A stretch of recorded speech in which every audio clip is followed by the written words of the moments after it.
നമ്മൾ ഈ ഏജിങ്ങിനെ പറ്റിയുള്ള സംസാരം ഇതൊരു ഞാൻ പല പല മീറ്റിങ്ങിലും പറയാറുണ്ട്. നമ്മൾ ഏജിങ്ങിനെ പറ്റിയുള്ള നമ്മുടെ കാഴ്ചപ്പാടുകൾ മിക്കവാറുമുള്ള കാര്യങ്ങളെല്ലാം പഴയ കാഴ്ചപ്പാടുകളാണ്. All our ideas about ageing are old ideas. അപ്പം ഏജിങ്ങിനെ പറ്റിയുള്ള വിശദമായിട്ടുള്ള എല്ലാ രംഗങ്ങളിലും നമ്മൾ വിശകലനം ചെയ്യുകയും അതിനെ മുന്നോട്ട് നോക്കാനുള്ളൊരു ഒരാവശ്യമുണ്ട്. അപ്പോൾ അതൊരു ഒരു ഒരു ഇൻട്രൊഡക്ടറി പോയിൻ്റാണ് എനിക്ക് പറയാനുള്ളത്. രണ്ടാമത്തത്, ഈ ഏജിങ്ങിനെ പറ്റിയുള്ള കാഴ്ചപ്പാട്, ഗ്ലോബൽസിലുള്ള കാഴ്ചപ്പാടിലുള്ള നമ്മളൊരു ഒരു പ്രസ്ഥാനമോ ഒരു ആശയം വരുമ്പോൾ ആശയങ്ങൾക്ക് പിന്നിലുള്ള ചില ചിന്താഗതിയുണ്ട്, ചില ഐഡിയാസ് ഉണ്ട്. ഈ ഐഡിയാസ് എവിടെ നിന്ന് വന്നെന്ന് അന്വേഷിക്കുക എന്നുള്ളൊരു ഒരു നടപടിയുള്ളത്. അപ്പോൾ ഏജിങ്ങിനെ പറ്റിയുള്ള ലോകതലത്തിലുള്ള കാഴ്ചപ്പാട് നോക്കുമ്പോൾ മിക്കവാറുമുള്ള ഐഡിയാസ് മുഴുവനും വന്നിരിക്കുന്നത് ഡെവലപ്ഡ് രാജ്യങ്ങളിൽ നിന്നാണ്, വികസിത രാജ്യങ്ങളിൽ നിന്നാണ്. അതുകൊണ്ട് എന്താണ് നിങ്ങൾ ചോദിച്ചേക്കാം, എന്തുകൊണ്ട് നമ്മൾ ഡെവലപ്പിംഗ് രാജ്യങ്ങളിൽ നിന്നുള്ള ഏജിങ്ങിനെ പറ്റിയുള്ള ഐഡിയാസ് എടുത്ത സോ വാട്ട് എന്നൊരു ക്വസ്റ്റ്യൻ വന്നേക്കാം. അതേപ്പറ്റിയാണ് ഒന്ന് ഞാൻ പറയാൻ ആഗ്രഹിക്കുന്നതിനകത്തുള്ളത്. പിന്നെ ഇന്ന് എനിക്ക് പറയാനുള്ള ഒരു 7-8 പോയിൻറ്റ്സ് ഞാൻ ആദ്യം പറയാം, എന്നിട്ട് അതിൻ്റെ വിശദീകരിക്കാതെ.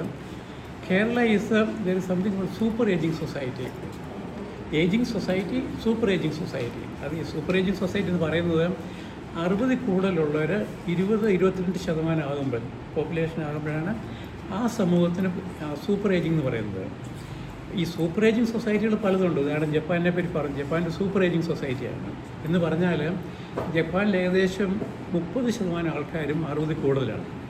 അപ്പോൾ അത് അതിൻ്റേതായ സാമൂഹിക സാമ്പത്തികമായിട്ടുള്ള ഇമ്പാക്റ്റ് ഉണ്ട്. അതിലേക്ക് ഞാൻ വരാൻ മുമ്പ്. പക്ഷേ കേരളത്തിൽ ഈ സൂപ്പർ ഏജിങ് വരുന്നതിന് പല ഈ പൊളിറ്റിക്കൽ കോൺസിക്വൻസ് ഉണ്ട്, പൊളിറ്റിക്കൽ കോണ്ടെക്സ്റ്റ് ഉണ്ട്, സാമൂഹ്യപരമായിട്ടുള്ള ഒരു കോണ്ടെക്സ്റ്റ് ഉണ്ട്. ഇതൊക്കെ ഞാൻ വളരെ ലഘുവായിട്ടൊന്ന് വിശദീകരിക്കാൻ ആഗ്രഹിക്കുന്നത്. പിന്നെ ഇതിൽ നിന്ന് വരുന്ന ഇപ്പം വയോജനങ്ങളുടെ ഈ ഗ്രൂപ്പ് എന്ന് പറയുന്നത് സമൂഹം അവരെ കാണുന്ന ഒരു ബാധ്യതയായിട്ടാണ്. പക്ഷെ അത് ബാധ്യതയല്ല, അവരൊരു അസറ്റാണ് സൊസൈറ്റിക്ക്. പക്ഷേ അസറ്റായിട്ട് എങ്ങനെ കാണണം എന്നുള്ളതിൻ്റെ പുറകിലുള്ള ചില ചിന്തകളുണ്ട്. ആ ചിന്തകൾ നമ്മൾ മാറ്റിയാൽ വയോജനങ്ങൾ എങ്ങനെ സമൂഹത്തിൻ്റെ അസറ്റായിട്ട് മാറ്റുക എന്നുള്ളത്, അതേപ്പറ്റി എനിക്ക് ഞാൻ ഇന്ന് വിശദീകരിക്കുന്നതായിരിക്കും. പിന്നെ ഈ സൂപ്പർ ഏജിങ് പോപ്പുലേഷൻ, ഈ പോപ്പുലേഷൻ്റെ ഒരു പൊളിറ്റിക്സ് ഉണ്ട്, രാഷ്ട്രീയമുണ്ട്. ഈ സൂപ്പർ ഏജിങ് പൊളിറ്റിക്സിൻ്റെ രാഷ്ട്രീയം എന്താണ്, അതിനെപ്പറ്റി ഞാൻ ലഘുവായിട്ട് വിശദീകരിക്കാം. ഞാൻ ഇവിടെ ഈ പറയുന്ന ഡേറ്റ എവിഡൻസ് ഞാൻ ഈ 8 രാജ്യങ്ങളിലെ ബുക്കിൽ നിന്ന് എടുത്തിട്ടുള്ള ഡേറ്റ ആൻഡ് എവിഡൻസാണ്. പിന്നെ എൻ്റെ 15 രാജ്യങ്ങളിലേക്കുള്ള വിശദമായിട്ടുള്ള യാത്രയുണ്ട്. പിന്നെ ഞാൻ എഴുതിയിട്ടുണ്ട് എക്സ്റ്റെൻസീവായിട്ട് ഏജിങ്ങിനെ പറ്റിയും. ഈ ഒരു ക്രിട്ടിക്കൽ പബ്ലിക്കൽസ് എന്ന് പറയുന്ന ഇൻ്റർനാഷണൽ അക്കാഡമിക് ജേണലുണ്ട്. അത് ലോകത്തിലെ 10 പബ്ലിക്കൽ ജേണലിലെ ടോപ്പ് ഒരെണ്ണമാണ്. അതിൻ്റെ എഡിറ്റർ ഇൻ ചീഫാണ് ഞാനത്. അപ്പോൾ അങ്ങനെ എനിക്ക് അക്കാഡമിക് ലെവലിലുള്ള ഒരു അണ്ടർസ്റ്റാൻഡിംഗ് ഉണ്ട്. പിന്നെ ഞാൻ പഠിപ്പിക്കുന്ന പബ്ലിക് ഹെൽത്തിൽ ഏജിങ്ങിനെ പറ്റി പഠിപ്പിക്കാറുണ്ട്. ഏജിങ്ങിൻ്റെ theory, particularly theory from the global south, why it's important എന്നതിനെപ്പറ്റി എൻ്റെ ഒരു പഠന വിഷയം, പഠിപ്പിക്കുന്ന വിഷയം എന്നുള്ളത്. പിന്നെ ഇന്നത്തെ എൻ്റെ സംസാരത്തിന് ഞാൻ മൊത്തത്തിൽ 2 കാര്യങ്ങൾ നോക്കുന്നത്. ഒന്ന്, വയോജനങ്ങളെ പറ്റിയുള്ള കാഴ്ചപ്പാടുകൾ, വെൽഫെയർ ഓറിയൻറ്റഡ് കാഴ്ചപ്പാട്. മറ്റൊരു കാഴ്ചപ്പാട് റൈറ്റ് ഓറിയൻറ്റഡ് കാഴ്ചപ്പാട്. വയോജനങ്ങളെ പറ്റിയുള്ള കാഴ്ചപ്പാടുകൾ as a social welfare approach. മറ്റുള്ളൊരു കാഴ്ചപ്പാടാണ് റൈറ്റ് ബേസ്ഡ് അപ്രോച്ച്. ഇത് രണ്ടിനും അതിൻ്റേതായിട്ടുള്ള വീക്ക്നെസ് ഉണ്ട്, സ്ട്രെങ്ത് ഉണ്ട്, ശക്തിയുണ്ട്. ഇതൊരു കാര്യമുണ്ട്. പിന്നെ അതിന് പുറയിലുള്ള ചിന്താധാരയും പുറയിലുള്ള ഫിലോസഫിയും ഇതൊരു കാര്യമാണ്. അതേപ്പറ്റി ഞാൻ വിശദീകരിക്കുന്നതായിരിക്കും. പിന്നെ എനിക്ക് പറയാനുണ്ടായിരുന്നത് ഈ വെൽഫെയർ ആൻഡ് റൈറ്റ്, ഇത് രണ്ടും കൂടെയുള്ള ഇൻറ്ററാക്ഷൻ, അല്ലെങ്കിൽ എത്ര വെൽഫെയർ ഓറിയൻറ്റഡ് ആണ്, എത്ര റൈറ്റ് ബേസ്ഡ് ആണ്. പിന്നെ നമ്മൾ കാണുന്ന ഒരു ട്രാൻസിഷനാണ് ഏജിങ്ങിനെ പറ്റിയുള്ള നമ്മുടെ റെസ്പോൺസ്, സാമൂഹിക പ്രതിബദ്ധതയും സാമൂഹിക തരത്തിലുള്ള റെസ്പോൺസും വെൽഫെയർ എന്ന റൈറ്റ് ബേസിലേക്ക് മാറിക്കൊണ്ടിരിക്കുക എന്നുള്ളൊരു ഒരു കൺസെപ്റ്റിൽ ഒരു തിയററ്റിക്കൽ അണ്ടർസ്റ്റാൻഡിംഗ് ഉണ്ട്. അതേപ്പറ്റിയാണ് കുറച്ചുകൂടി വിശദീകരിക്കുന്നത്. പിന്നെ ഈ കേരളത്തിലുള്ള വയോജനങ്ങളുടെ ഈ സാമൂഹികപരമായിട്ടുള്ള മാറ്റത്തിന് ഇത് ഇന്ത്യയിലൊരു സിഗ്നിഫിക്കൻസ് ഉണ്ട്, അതുപോലെ അന്താരാഷ്ട്ര തല സിഗ്നിഫിക്കൻസ് ഉണ്ട്. ഇത് രണ്ടും ഞാൻ വളരെ ലഘുവായിട്ട് അതും കൂടെ എക്സ്പ്ലെയിൻ ചെയ്യുന്നതായിരിക്കും. പിന്നെ ഞാനതിൻ്റെ കേരളത്തിലെ ഈ വെൽഫെയർ ഓറിയൻറ്റഡ് ആയിട്ടുള്ള വയോജനങ്ങളോടുള്ള റെസ്പോൺസിനെ പറ്റി ഒരു ലിസ്റ്റ് തയ്യാറാക്കിയിരുന്നു. അത് എൻ്റെ ഒരു അണ്ടർസ്റ്റാൻഡിങ് ചെയ്തതാണ്. അതുപോലെ പോസിബിൾ സാധ്യതയുള്ള റൈറ്റ് ബേസ്ഡ് അപ്രോച്ച് ആയിട്ടുള്ള ആക്ടിവിറ്റീസ് എന്തായിരിക്കണം. ഞാൻ 2 തട്ടിലാണ് വയോജനങ്ങളെ പറ്റിയുള്ള കാഴ്ചപ്പാടുകളും പ്രവർത്തനങ്ങളും വികസിച്ചു വരുന്നത്. ഇത് രണ്ടും ഞാൻ കുറച്ച് വിശദീകരിക്കാൻ ഉദ്ദേശിക്കുന്നത്.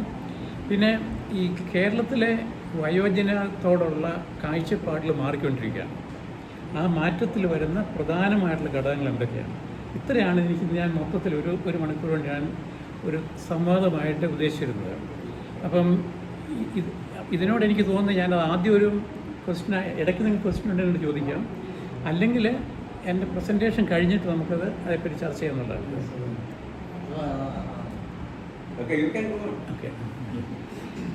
ഞാൻ ആദ്യം പറഞ്ഞത് ഈ Kerala is super ageing society.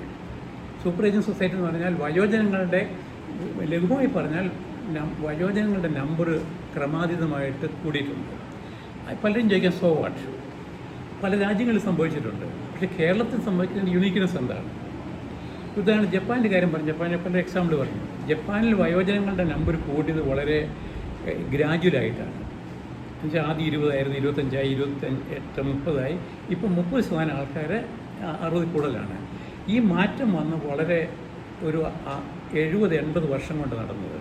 ഏകദേശം 100 വർഷം എന്ന് പറയും. ഈ 100 വർഷം കൊണ്ടാണ് വയോജനങ്ങൾ, ഈ ജപ്പാൻ സമൂഹം ഒരു വയോജന സമൂഹമായിട്ട് മാറിയത്.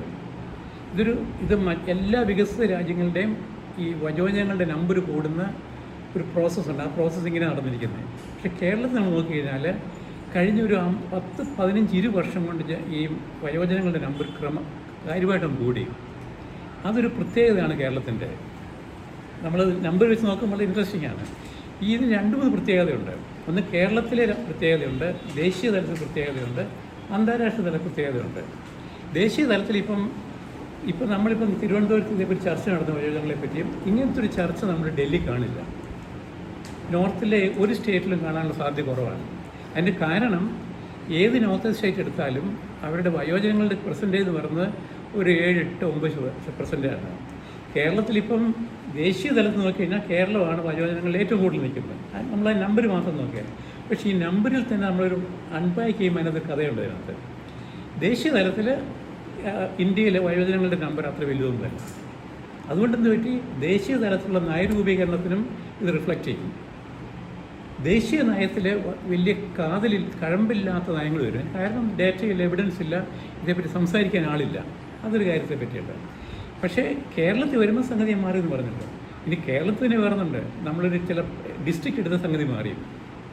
പത്തനംതിട്ട ഡിസ്ട്രിക്റ്റിൽ ഇപ്പോഴേ 30% ജപ്പാൻ്റെ ഈക്വലായി. ഇനി നമ്മൾ പഞ്ചായത്ത് എടുത്ത സംഗതി പിന്നെയും മാറി.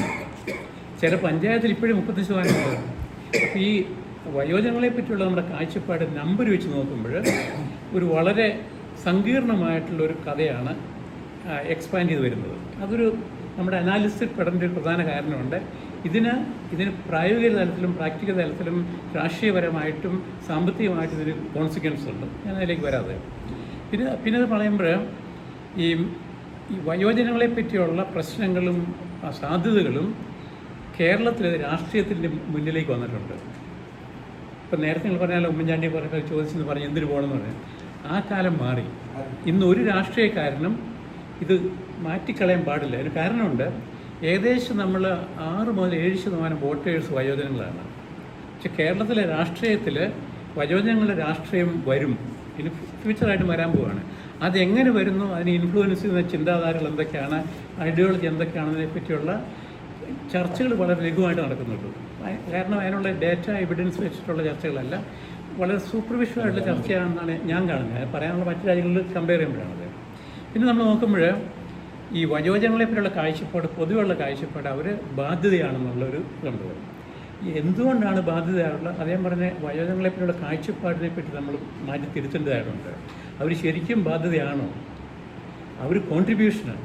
ഇപ്പം നമ്മൾ പറയും ഇന്ത്യ ഈ ഒരു കൺസെപ്റ്റുണ്ട്, ഡെമോഗ്രാഫിക് ഡിവിഡൻഡ് എന്ന് പറഞ്ഞാൽ ഇന്ത്യ ഒരു യങ് പോപ്പുലേഷനാണ്. അപ്പോൾ അവർ ജോലി ചെയ്യുമ്പോൾ അവർ പൈസ ഉണ്ടാക്കും, സമൂഹത്തിന് വലിയ കോൺട്രിബ്യൂഷൻ ചെയ്യുന്നു എന്നൊരു ധാരണയുണ്ട്. അതിന് ഇംഗ്ലീഷ് പറഞ്ഞൊരു വാക്കാണ് ഡെമോഗ്രാഫിക് ഡിവിഡൻഡ്. പക്ഷേ ഡെമോഗ്രാഫിക് ഡിവിഡൻഡ് നമ്മൾ ബാങ്കിൽ ഡിവിഡൻഡ് കിട്ടണമെങ്കിൽ നമ്മൾ ഈ ബാങ്കിൽ നിന്ന് ഡിവിഡൻഡ് കിട്ടണമെങ്കിൽ ഇൻവെസ്റ്റ് ചെയ്യണം. വയോജനങ്ങൾ ഇൻവെസ്റ്റ് ചെയ്യേണ്ട 2 കാര്യമുണ്ട്. വയോജനങ്ങളുടെ ആരോഗ്യത്തിലും എഡ്യൂക്കേഷനിലും മതിയായ രീതിയിലുള്ള ഇൻവെസ്റ്റ്മെൻറ്റ് ഉണ്ടായില്ലെങ്കിൽ demographic disaster is in the making. ഇന്ത്യയിലെ പൊതുവായിട്ടുള്ള രാഷ്ട്രീയം നോക്കിയാൽ ഈ വയോജനങ്ങൾ ഈ ഡെമോഗ്രാഫിക് ഡിസാസ്റ്ററിൻ്റെ ചില ടെൻഡൻസി നമ്മൾ കാണാൻ നോക്കും. ഈ കോക്രോച്ച് പാർട്ടി എന്ന് വരുന്നതിൻ്റെ ഒന്ന് അനാലിസിസ് ഇങ്ങനെയാണത്. പക്ഷേ ഇതേ സമയത്ത് തന്നെ വയോജനങ്ങളുടെ കാര്യത്തിലും നമ്മൾ ചില സ്ഥലത്ത് 55-ാമത്തെ വയസ്സ് റിട്ടയർ ചെയ്യുന്നു. ആവറേജ് നമ്മൾ പറയുന്ന 60-ാമത്തെ വയസ്സ് റിട്ടയർ ചെയ്യുന്നുണ്ട്. ഈ റിട്ടയർമെൻറ്റ് ഏജ് കണക്കാക്കിയതിനൊരു പ്രിൻസിപ്പിൾ അതിൻ്റെ പുറകിലുണ്ട്.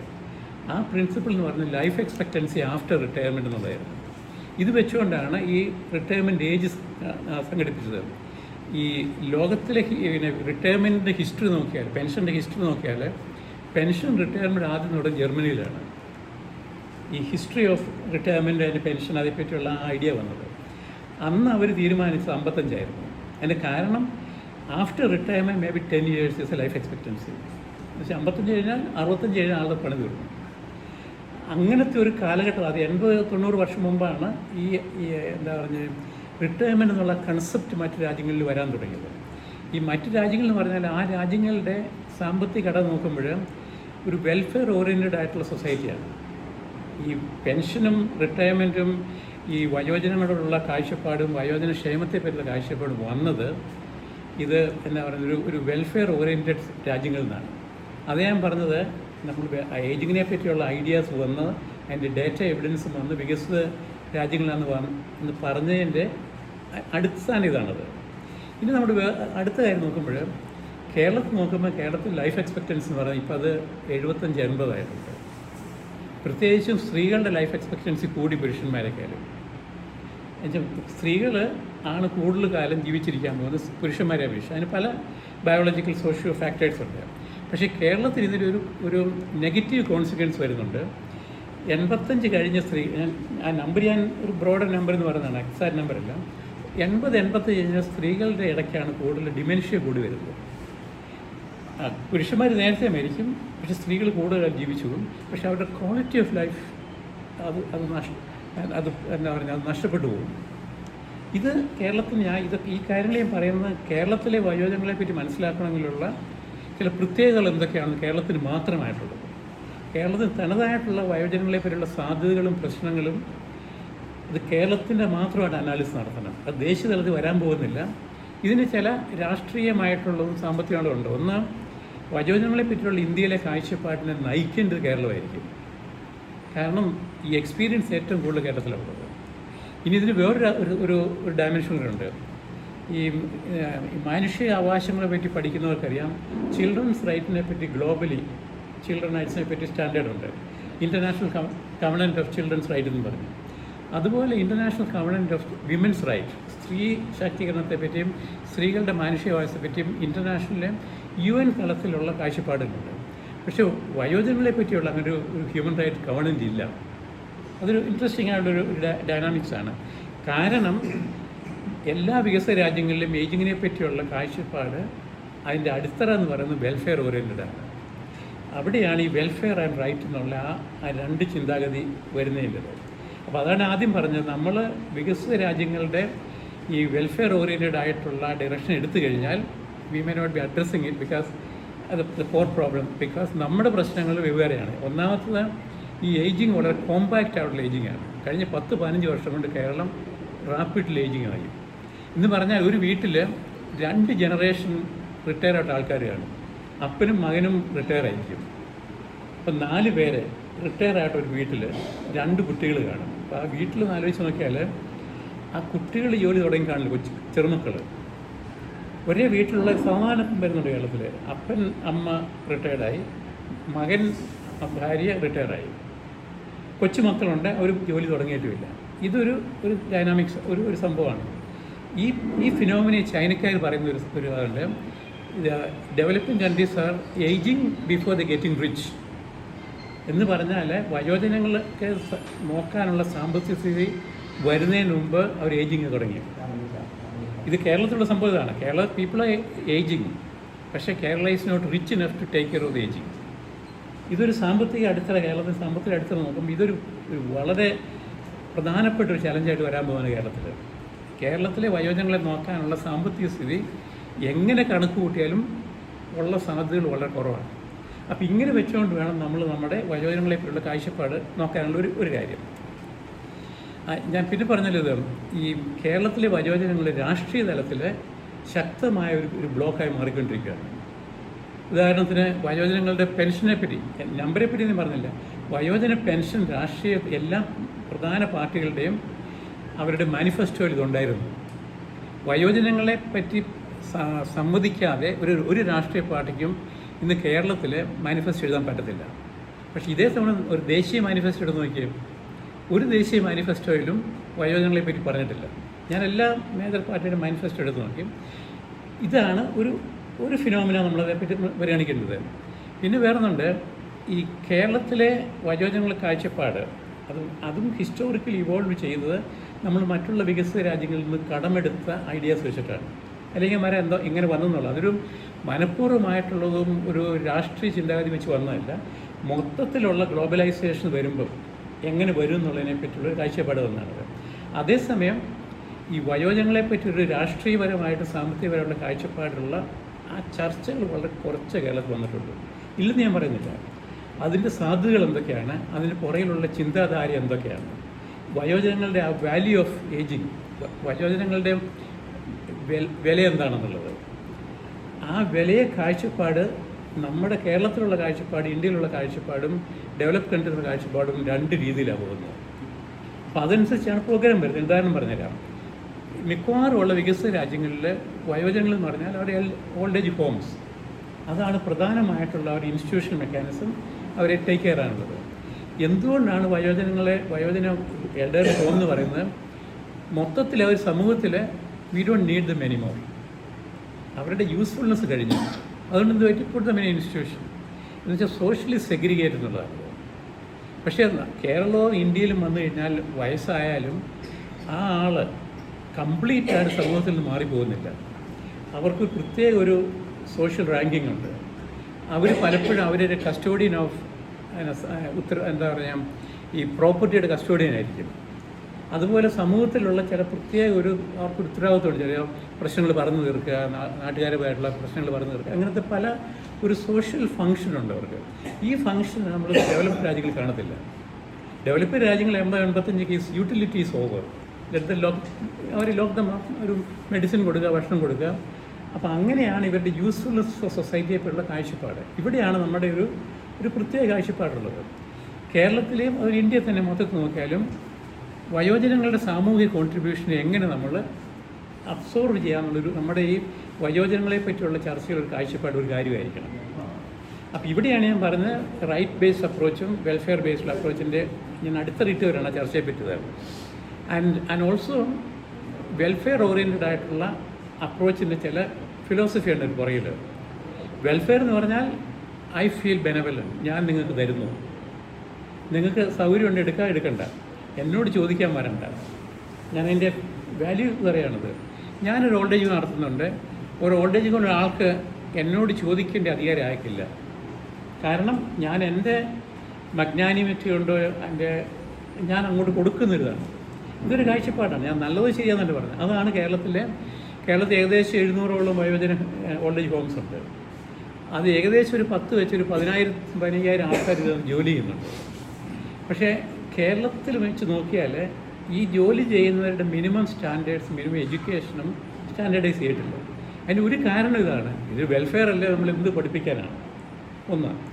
രണ്ടാമതെന്ന് പറഞ്ഞാൽ ഈ ഓൾഡ് ഏജ് ഹോമിൻ്റെ രജിസ്ട്രേഷൻ ഇല്ലെന്നല്ല, അതിനെ എത്രമാത്രം റെഗുലേറ്റ് ചെയ്യണം, എത്രമാത്രം എന്ത് പ്രിൻസിപ്പിളായിരിക്കണം ഈ വയോജന ഹോമുകളെ പറ്റിയുള്ള നമ്മൾ നടത്തേണ്ടതായിട്ടുള്ള ആ ചിന്താധാര എന്തായിരിക്കണം?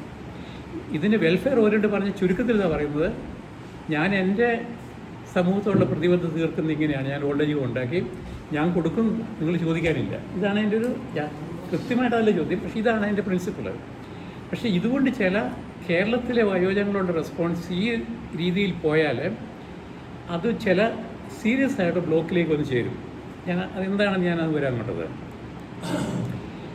ആൻഡ് ഓൾസോ ജസ്റ്റ് 2 നമ്പർ പറയാം. 12.6% ഇന്ത്യയിലെ കേരളത്തിൻ്റെ എൽഡർലി രജിസ്ട്രേഷൻ നമ്പർ ഞാൻ ഷെയർ ചെയ്തേക്കാം. പക്ഷേ എഗെയിൻ കേരളത്തിലെ വയോജനങ്ങളുടെ ആ സമൂഹത്തിൻ്റെ ഇതേപ്പറ്റി നോക്കുമ്പോൾ ഫെമിനൈസേഷൻ, സ്ത്രീകൾ കൂടുതൽ വയോജനങ്ങളായിട്ട് മാറി വരുന്നത്. പക്ഷേ വെൽഫെയർ ഓറിയൻറ്റഡ് ആയിട്ടുള്ള വയോജന ക്ഷേമ പരിപാടികളിൽ ഈ സ്ത്രീകളുടെ നമ്പർ കൂടി വരുന്നതിനെ വേണ്ട വിധത്തിൽ പരിഗണിച്ചിട്ടില്ല. എന്ന് പറഞ്ഞാൽ വയോജന ക്ഷേമ പ്രവർത്തനങ്ങൾ മിക്കവാറും പുരുഷന്മാരെ കേന്ദ്രീകരിച്ചിട്ടാണ്. ഇതാണ് ഞാൻ പറയാം. നമുക്ക് പകൽ വീടുകളുണ്ട്. ഇന്ന് കൃത്യമായിട്ട് നോക്കിയാൽ മിക്കവാറും പകൽ വീടുകളെല്ലാം പുരുഷ വീടുകളാണ്. സ്ത്രീകൾക്ക് സമൂഹത്തിൽ വന്ന് വയോജനങ്ങളുമായിട്ട് അവർ തമ്മിലുള്ള ഇൻട്രാക്ഷനുള്ള സാധ്യതകളെപ്പറ്റി നമ്മൾ എക്സ്പ്ലോർ ചെയ്ത് അതിലൊരു കാരണം ഈ വെൽഫെയർ ഓറിയൻറ്റഡ് ആയിട്ടുള്ള വയോജന ക്ഷേമത്തെ പറ്റിയുള്ള കാഴ്ചപ്പാടായിരുന്നു. ഞാനെൻ്റെ ഒന്നോ രണ്ടോ ഇങ്ങനെ റാൻഡമായിട്ട് പറഞ്ഞു പോകുന്നതാണ്, വളരെ സിസ്റ്റമാറ്റിക് പോകുന്നില്ല ഇതിൻ്റെത്. പിന്നെ ഇതിൻ്റെ നോക്കുമ്പോൾ ഈ നമ്മുടെ ഈ ഡിസ്കഷൻ്റെ ഏറ്റവും പ്രധാനപ്പെട്ട ഫണ്ടമെൻ്റലായിട്ട് രണ്ട് കാര്യമാണത്. ഒന്ന്, സൂപ്പർ ഏജിങ് സൊസൈറ്റിയാണ് കേരളം. അത് ബാധ്യതയല്ല, സാധ്യതകളാണ്. ഈ എന്താണ് സാധ്യതകളെന്ന് മനസ്സിലാക്കണമെങ്കിൽ നമ്മൾ ഈ വയോജനങ്ങളെ പറ്റിയുള്ള കാഴ്ചപ്പാട് റൈറ്റ് ബേസ്ഡ് ആണെങ്കിൽ ഈ സാധ്യതയെപ്പറ്റിയുള്ള പൂർണ്ണതയെപ്പറ്റി കണക്കാക്കാനും പറ്റും. ഇതാണ് എൻ്റെ ഹൈപ്പോസിസ് ഞാൻ കാണുന്നതാണ്. നമ്മൾ വെൽഫെയർ ഓറിയൻറ്റഡ് ആയിട്ട് പോയാൽ വയോജനങ്ങളോടുള്ള നമ്മുടെ പ്രതികരണത്തിൻ്റെ സാധ്യതകൾ ഒരു പരിധി കഴിഞ്ഞാൽ അങ്ങ് ബ്ലോക്ക് ചെയ്യുകയാണ്. അത് മാത്രമല്ല, വളരെ പ്രധാനപ്പെട്ട ചില കാര്യങ്ങൾ നിന്ന് മിസ് ചെയ്യുന്നതാണ്. അതാണ് ഞാൻ പറഞ്ഞ feminisation of ageing, gender variation of ageing.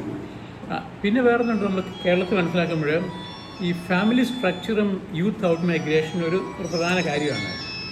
വയോജനങ്ങളുമായിട്ട് interact ചെയ്യാനും സംവാദിക്കാനുള്ള ഒരു ഗ്രൂപ്പ് കേരളത്തിൽ ഇല്ലാതെ വന്നിരിക്കുകയാണ്. അതിനും സാമ്പത്തികമായും രാഷ്ട്രീയമായാണ് സാമൂഹികപരമായിട്ടുള്ള ഇംപ്ലിക്കേഷൻ ഉള്ളത്. പിന്നെയുള്ളതുകൊണ്ട് ഈ വയോജനങ്ങളെ ഉള്ള അവഗണന. ഇപ്പം കഴിഞ്ഞ രണ്ട് ദിവസം international day for awareness against elderly abuse എന്ന് പറഞ്ഞാൽ ഈ വയോജനങ്ങളോടുള്ള അബ്യൂസിന് വളരെ കൂടിയിട്ടുണ്ട് കേരളത്തിൽ.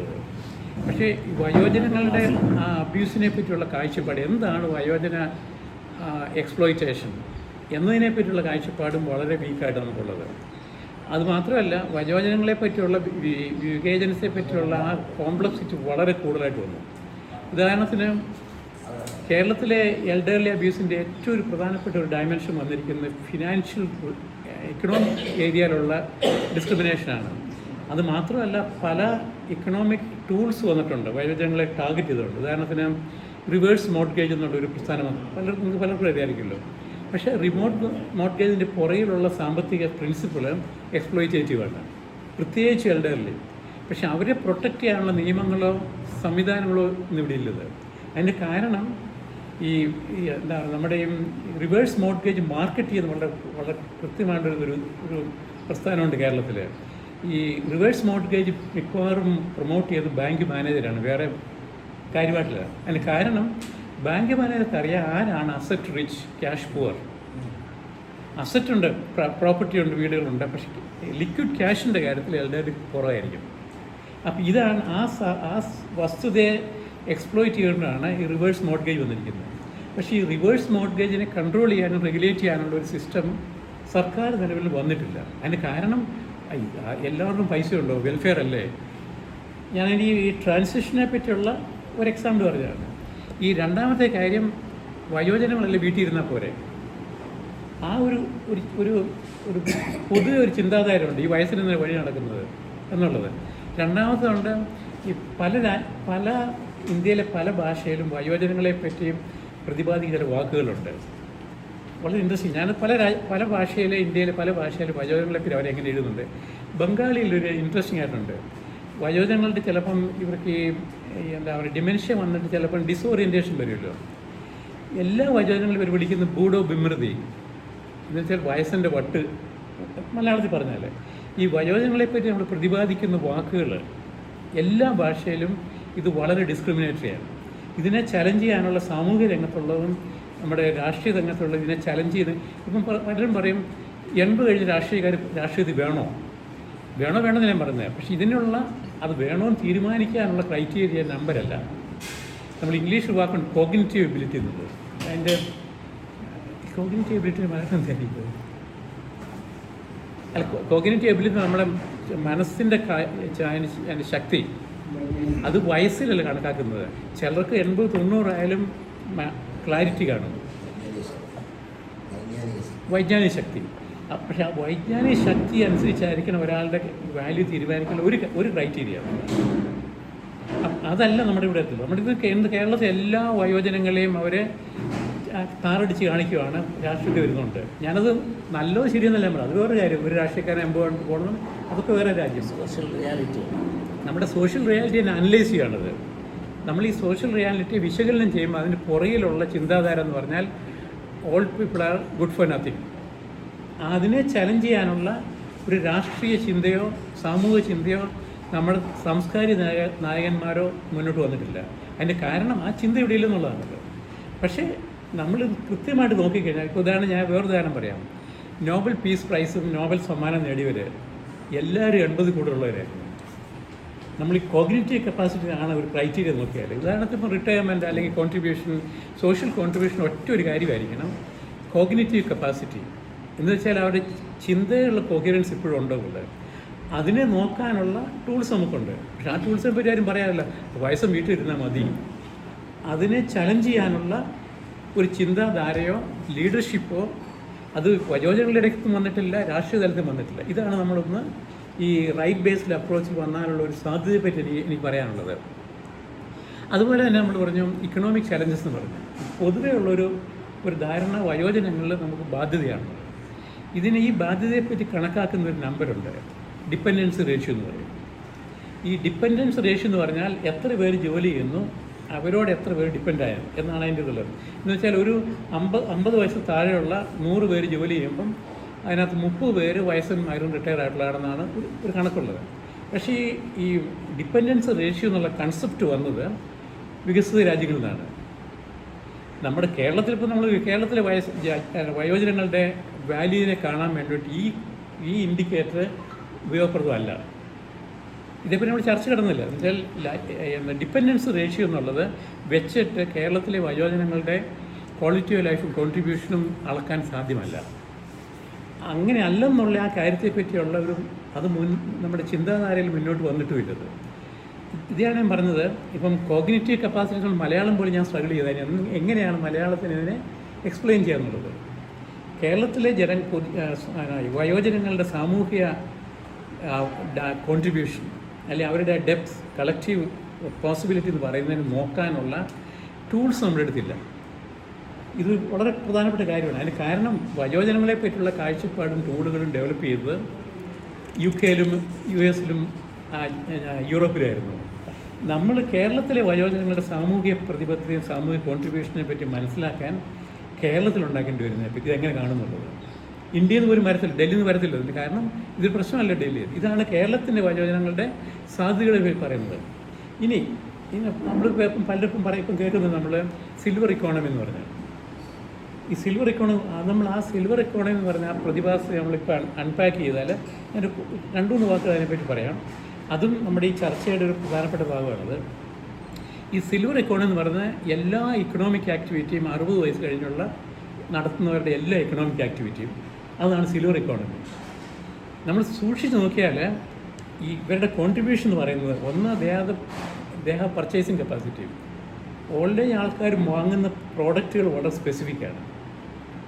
മറ്റൊരു എന്താ പറയണ്ടേ, ഒരു സ്കൂട്ടർ മേടിക്കുന്ന ആളെ ഇവിടെ മേടിക്കുന്നത് വേറെ ആയിരിക്കും.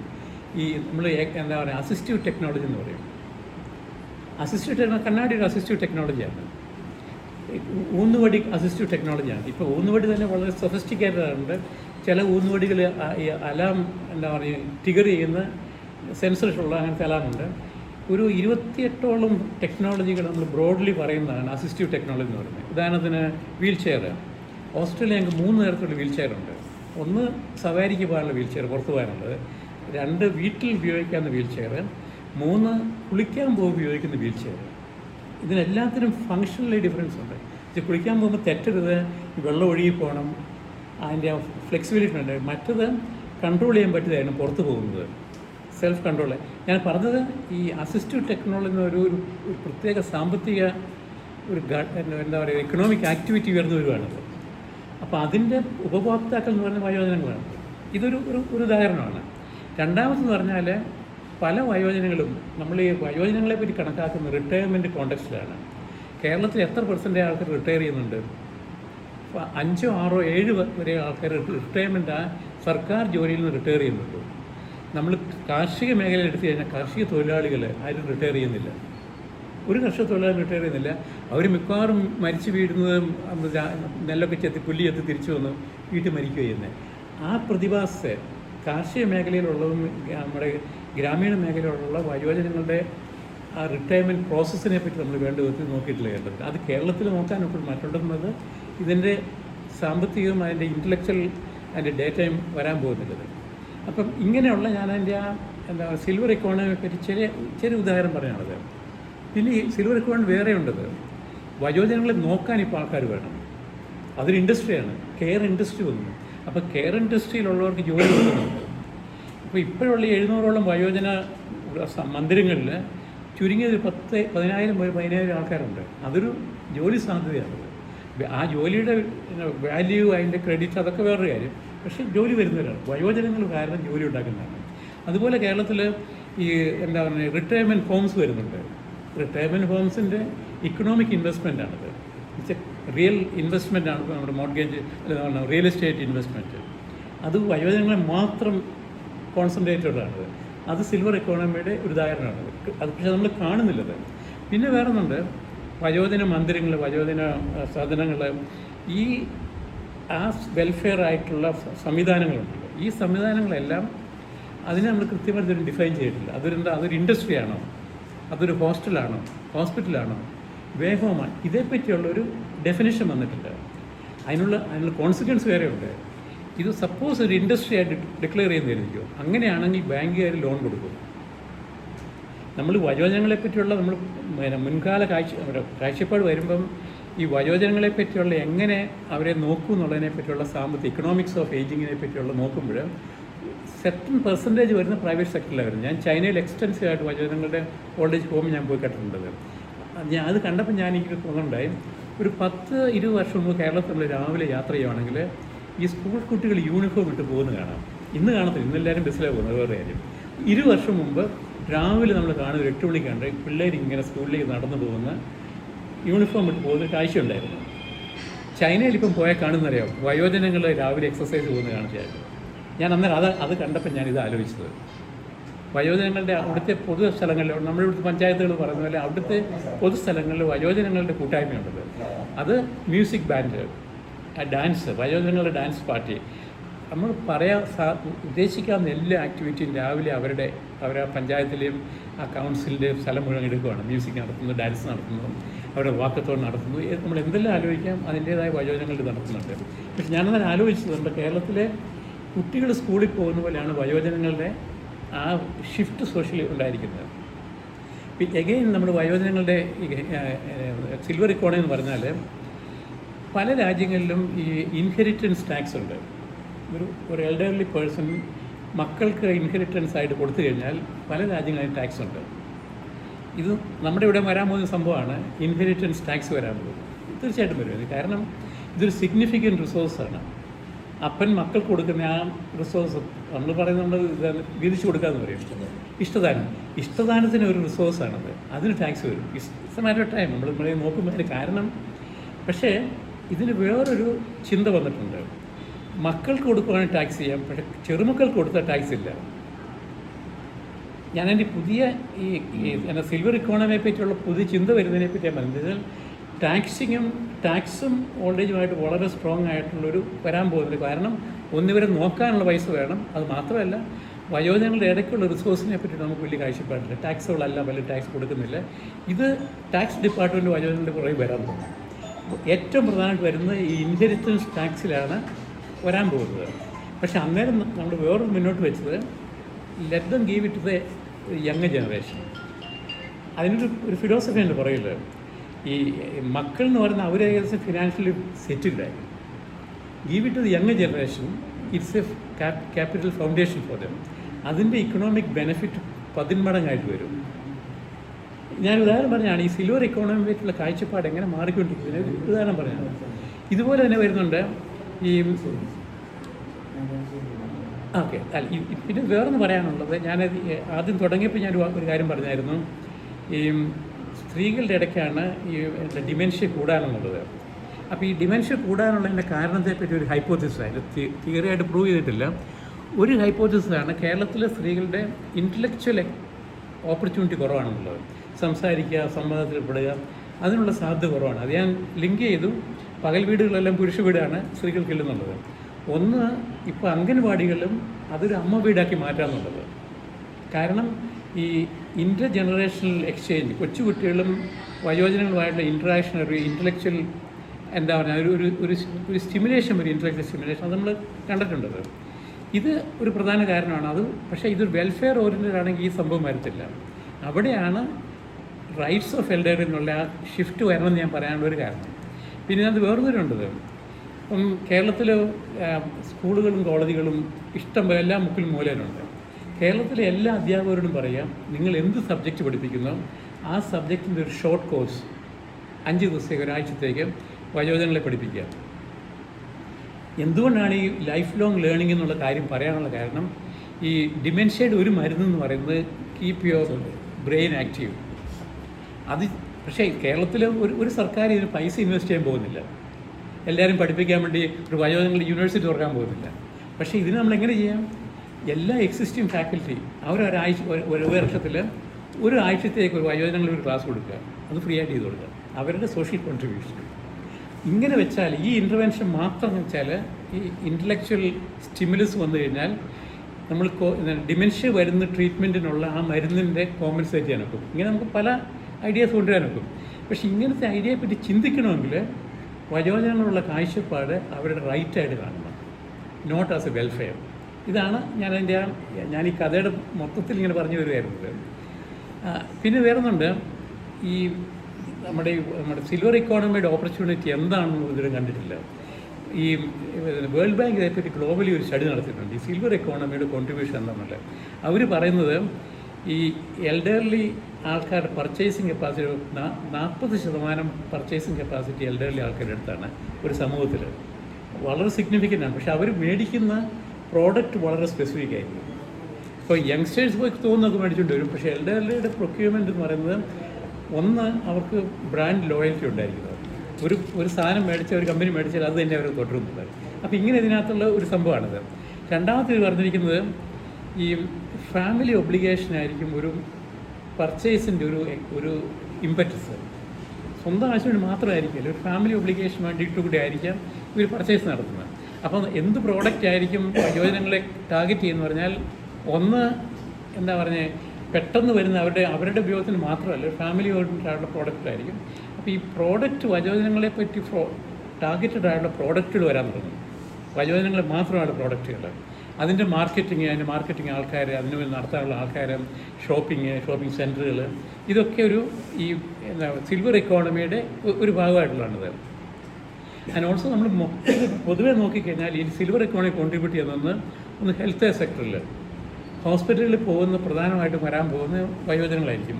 ഈ ഇൻഷുറൻസ് ഉണ്ടെങ്കിലും ഇല്ലെങ്കിലും അവരായിരിക്കും ഈ പ്രൈവറ്റ് ഹോസ്പിറ്റലിൽ നിലനിർത്താനുള്ളതിൻ്റെ ഒരു പ്രധാന കോൺട്രിബ്യൂട്ടീവ് ഫാക്ടർ ഏജിങ് പോപ്പുലേഷൻ ആയിരിക്കും. രണ്ടാമത്തത് ഫാർമസ്യൂട്ടിക്കൽ, വയോജനങ്ങൾക്ക് വേണ്ടി മാത്രമായിട്ടുള്ള ടാർഗറ്റഡ് ആയിട്ടുള്ള മരുന്നുകളുണ്ട്. ചില പ്രത്യേക മരുന്നുകൾ ചില രോഗങ്ങൾക്ക് വേണ്ടിയിട്ടുള്ളത്. പിന്നെ വയോജനങ്ങളുടെ ഊർജ്ജസ്വലത നിർത്താൻ വേണ്ടിയിട്ടുള്ള ഹ്യൂജ് പ്രോഡക്റ്റായിട്ട് വന്നിട്ടുണ്ട്. അതുപോലെ തന്നെ ഉണ്ട് അഡാപ്റ്റീവ് ഹൗസിങ്. നമ്മുടെ വീടുകളെ പറ്റിയുള്ള ഡിസൈൻ മാറാൻ പോവുകയാണ്. ഇനി വരുന്ന ഡിസൈനുകൾ നമ്മുടെ കേരളത്തിൽ കേരള ബിൽഡിംഗ് കോഡ് ഉണ്ടല്ലോ, കേരള ബിൽഡിംഗ് കോഡ് പുതുക്കി എഴുതേണ്ടി വരും. കേരള ബിൽഡിംഗ് കോഡ് വയോജന സൗഹൃദ വീടുകളാക്കി മാറ്റാൻ വേണ്ടി നമ്മളിത് തിരുത്തി എഴുതേണ്ടി വരും, കേരള ബിൽഡിംഗ് കോഡ്. ഉദാഹരണത്തിന് പറഞ്ഞാൽ എല്ലാ കെട്ടിടങ്ങൾക്കും കൈപിടി ഉണ്ടായിരിക്കുന്നുണ്ട്. ഇപ്പം ഇത് പറഞ്ഞ ഈ ഒരു ഘട്ടത്തിൽ എല്ലാ കെട്ടിടങ്ങളിലും ഇതായിരിക്കുക എന്നുള്ളതാണ്. പിന്നെ വേറൊന്നുണ്ട്, കേരളത്തിലെ എല്ലാ സ്ഥാപനങ്ങളും വയോജന സൗഹൃദ സ്ഥാപനങ്ങളായി മാറ്റേണ്ടി വരും. അപ്പോൾ എന്താണ് വയോജന സൗഹൃദ സ്ഥാപനങ്ങൾ? അതേപ്പറ്റി WHO ഒരു സ്റ്റാൻഡേർഡ് ഉണ്ടാക്കിയിട്ടുണ്ട്. വയോജന സൗഹൃദ സ്ഥാപനങ്ങൾ പറയാനായിട്ടുള്ള ഒരു 12ഓളം ഇൻഡിക്കേറ്റേഴ്സ് ഉണ്ട്. ഇത് കേരളത്തിൽ നടപ്പാക്കേണ്ടി വരും. അത് നടപ്പാക്കേണ്ടി വരുന്നത് നമ്മൾ ഈ വയോജനങ്ങളെ ക്ഷേമത്തെ കാണുന്നത്, വയോജനങ്ങൾ റൈറ്റാണ് കാണുമ്പോഴാണ് ഇങ്ങനത്തെ ചിന്താധാരകൾ വരുന്നത്. ഇത് ഡിസൈൻ മാത്രമല്ല, ഇപ്പം പല ഡെവലപ്പ് രാജ്യങ്ങളിലും ഈ സ്റ്റെപ്സ് ഇല്ല വീടുകളിൽ, സ്ലോപ്പാണത്. ആ സ്ലോപ്പും അത് എത്ര ആംഗിൾ വരണം എന്നുള്ളതിനെ പറ്റിയും ചർച്ച നടത്തുന്നുണ്ട്. സോറി, ഇങ്ങനത്തെ വന്നിട്ടുണ്ട്. പക്ഷേ ഇത് പിന്നെ വേറൊന്നുണ്ട്, കേരളത്തിൻ്റെ തനതായ ഈ ആർക്കിടെക്ചറൽ ഡിസൈനുണ്ട്. അത് എത്രമാത്രം വയോജന സൗഹൃദ ഡിസൈനാണെന്നതിനെ പറ്റി ഒരു ചർച്ച വരാൻ പോകുന്നത്. അത് ആർക്കിടെക്ചറൽ മാത്രമല്ല, നമ്മുടെ മൊത്തത്തിലുള്ള ഉദാഹരണത്തിന് മൊബിലിറ്റി, റോഡുകൾ. ഞാനൊരു പഞ്ചായത്തിലെ വചനങ്ങളെ മുഴുവൻ സ്റ്റഡി നടത്തി, ഞങ്ങൾ കണ്ടിന്യൂസ് ആയിട്ട് ഓൾഡ് ഏജിൻ്റെ കഴിഞ്ഞ വർഷങ്ങളായിട്ട് ഞാൻ ഈ ഡോൺ ബോസ്കോ കോളേജ് ഇരിട്ടിയിൽ ഞങ്ങൾ സ്റ്റഡി നടത്തുന്നതാണ് അവിടുത്തെ ആ പഞ്ചായത്തിനെ പറ്റി. അപ്പം ഇതേപ്പറ്റി ഒത്തിരി ഞങ്ങളുടെ ഡേറ്റ ഉണ്ടായിരുന്നത്. അപ്പോൾ ഒന്ന് ഞങ്ങൾ കണ്ടത്, ഞാൻ അവരോട് ചോദിച്ചു, നിങ്ങൾ ഈ ഫുട്പാത്ത് ഉണ്ടല്ലോ, എന്തുകൊണ്ട് നിങ്ങൾ ഫുട്പാത്ത് ഉപയോഗിക്കുന്നില്ല? അപ്പം അവർ പറഞ്ഞൊരു കാര്യമുണ്ട്, ഈ ഫുട്പാത്തെല്ലാം ചുരുങ്ങിയ ഫുട്പാത്ത്, ഞങ്ങൾ നടക്കുമ്പോൾ രണ്ടുപേരും ഒന്നിച്ച് നടക്കുക. എന്തുകൊണ്ടാണ് ഫുട്പാത്ത് ഉപയോഗിക്കാൻ കാരണം? വയോജനങ്ങളുടെ സൗഹൃദമായിട്ടല്ല ഫുട്പാത്ത് ഡിസൈൻ ചെയ്തിരിക്കുന്നത്. നമ്മൾ മുമ്പിലും മുകളിലും നടക്കണം. അത് ഹസ്ബൻഡും വൈഫാണ് ഞങ്ങൾ മുമ്പിൽ പുറകെ നടക്കുന്നത്, ഞങ്ങൾ സുഹൃത്തുക്കൾ ഞങ്ങൾ കഥ പറഞ്ഞ് നടക്കുന്നത് ഒന്നിച്ച് നടക്കുന്നത്. ഇതെങ്ങനെ നമ്മുടെ ഈ വയോജനങ്ങളുടെ ജീവിത രീതി എങ്ങനെ നമ്മുടെ ആർക്കിടെക്ചറൽ ഡിസൈനെ ഇൻഫ്ലുവൻസ് ചെയ്യാൻ പോകുന്നതിന് ഒരു ഉദാഹരണം പറഞ്ഞതേ ഉള്ളത്. ഇനി ഇതുപോലെ തന്നെ വേറുന്നുണ്ട്. ഇപ്പം പക്ഷേ ഇതേപ്പറ്റിയുള്ള കാഴ്ചപ്പാട് വയോജനങ്ങളുടെ ഇടയ്ക്ക് പോലും ഇല്ലത്. ഇതാണ് ഞങ്ങളിതിനെപ്പറ്റി വയോജനങ്ങളുടെ മീറ്റിംഗ് കൂടി. അവർ പറഞ്ഞു, ഞങ്ങൾ ബസ്സിൽ കയറുമ്പോൾ ആ കൊച്ചു പിള്ളേർക്ക് എഴുതിട്ട് തന്നിരിക്കണം. ഇങ്ങനെ പറഞ്ഞതാണത്. കൊച്ചു പെൺപിള്ളേർ നോട്ടിരിക്കാൻ പാടില്ല, ഞങ്ങൾക്ക് സീറ്റ് തരണം. ഇതേ വാക്കയാണ് പറഞ്ഞത്. അപ്പം ഞാനിവിടെ കേട്ടിരുന്നു, മൊത്തം പിള്ളേർ ഇരിപ്പുണ്ട്. അപ്പോൾ ഒരു പെങ്ങച്ചു പറഞ്ഞു, ഞാൻ വളരെ സിക്കായിരുന്നത്, അതുകൊണ്ട് അവിടെ ഇരുന്നതാണ്. ഞാൻ ആ കുട്ടിയുടെ പീരീഡ് ഒന്ന് അവിടെ ഇരുന്നതാണ്. അതുപോലെ ഞാൻ വന്നപ്പോൾ എന്തുകൊണ്ട് എഴുന്നേറ്റ് കൂടെ? ഇങ്ങനെ ഒരു ചിന്താധാര വയോജനങ്ങൾ വരുന്നുണ്ടത്. അപ്പം വയോജനങ്ങളെ പറ്റിയും അവരെ ഒരു റീഓറിയൻറ്റ് ചെയ്യാനുള്ള ആവശ്യമാണ് വരുന്നത്. അപ്പം വയോജനങ്ങൾ സമൂഹമായിട്ടുള്ള കാഴ്ചപ്പാടിനെ പറ്റി അവരുടെ കാഴ്ചപ്പാടിനുള്ള ഇൻപുട്ട് കൊടുക്കാനുള്ളത് അവസരങ്ങൾ വളരെ ചെറുതാണ്. അതാണ് ഞാൻ ഈ പെൻഷനേഴ്സിൻ്റെ മീറ്റിംഗ് പോയിരുന്നിട്ടുണ്ട്. അപ്പം പെൻഷനേഴ്സിൻ്റെ ലീഡർഷിപ്പ് എന്ന് പറയും, നിങ്ങൾ നിങ്ങളുടെ പ്രോപ്പർട്ടി മക്കൾക്ക് കൊടുക്കരുത് കേട്ടോ. ഇതൊക്കെയാണ് അവരുടെ ചർച്ച. പക്ഷേ വയോജനങ്ങളുടെ റൈറ്റിനെ പറ്റിയുള്ള കാഴ്ചപ്പാടുകളും വയോജനങ്ങളുടെ സാധ്യതകൾ എന്തായിരുന്നെ നിങ്ങളെങ്ങനെ കോൺട്രിബ്യൂട്ട് ചെയ്യാം, അങ്ങനെ ഒരിടത്ത് ഞാൻ കേട്ടിട്ടില്ല. ഞാൻ പല ഇതിനെപ്പറ്റിയും പോയിട്ടുണ്ട്. എന്നുവെച്ചാൽ വയോജനങ്ങളെ പറ്റിയുള്ള കാഴ്ചപ്പാട് പെൻഷനേഴ്സ് ഇടയ്ക്കും വയോജനങ്ങളുടെ ഇടയ്ക്കും നമ്മൾ റിവൈസ് ചെയ്യേണ്ട കാര്യമുണ്ട്. പക്ഷെ അത് ആര് ചെയ്യുന്നുള്ള കാര്യത്തിലാണ് നമ്മൾ വരുന്നിരിക്കുന്നത്. ഇതേപ്പറ്റി ഞാൻ കുറച്ചുകൂടി മുന്നോട്ട് എടുത്തു കഴിഞ്ഞാൽ, ഈ വയോജനങ്ങളെ പറ്റിയുള്ള ചിന്തയെ ലീഡ് ചെയ്യേണ്ട വയോജനങ്ങളാണ്. പക്ഷേ അവരുടെ ഐഡിയ പോലും പഴയ ഐഡിയാസാണ്. ഇതാണ് നമ്മുടെ ചിന്താതരത്തിലുള്ള ഒരു കോൺട്രഡിക്ഷൻ എന്ന് പറയുന്നത്. ആരാണ് വയോജനങ്ങളെ പറ്റി ലീഡ് ചെയ്യാനുള്ള അവരുടെ ചിന്താധാരയിലുള്ളത്? യങ്സ്റ്റേഴ്സിന് ദേ ആർ നോട്ട് ഇൻട്രസ്റ്റഡ് അബൌട്ടിനോ ഒരു വയസ്സിന് ആ ഒരു ചിന്ത ഇൻപുട്ടിലേക്ക് വരാനുള്ള സാധ്യത വളരെ കുറവാണ്. അപ്പം ബൗദ്ധിക തലത്തിൽ വയോജനങ്ങളെ പറ്റിയുള്ള കാഴ്ചപ്പാടിലുള്ള പുതിയ ഐഡിയ വരാനുള്ള സാമൂഹിക കൂട്ടായ്മകൾ ഉയർന്നു വരേണ്ട കാര്യമാണ്. ഉദാഹരണത്തിന് തന്നെ ഇങ്ങനത്തെയുള്ള ചിന്തകളും കാഴ്ചപ്പാടും ചർച്ചകളും ചെയ്യാനുള്ള അവസരങ്ങളുള്ളത്. ഇത് കേരളത്തിൽ കൂടിക്കൂടി വരുന്നത്. പുതിയ മിനിസ്ട്രി വന്നുകൊണ്ടുള്ള എൻ്റെ ഒരു പ്രതീക്ഷ എന്ന് പറയുന്നത്, ഒന്ന് ഈ ചർച്ചകളെങ്കിലും ഡിറക്ഷൻ മാറും എന്നുള്ളതാണ്.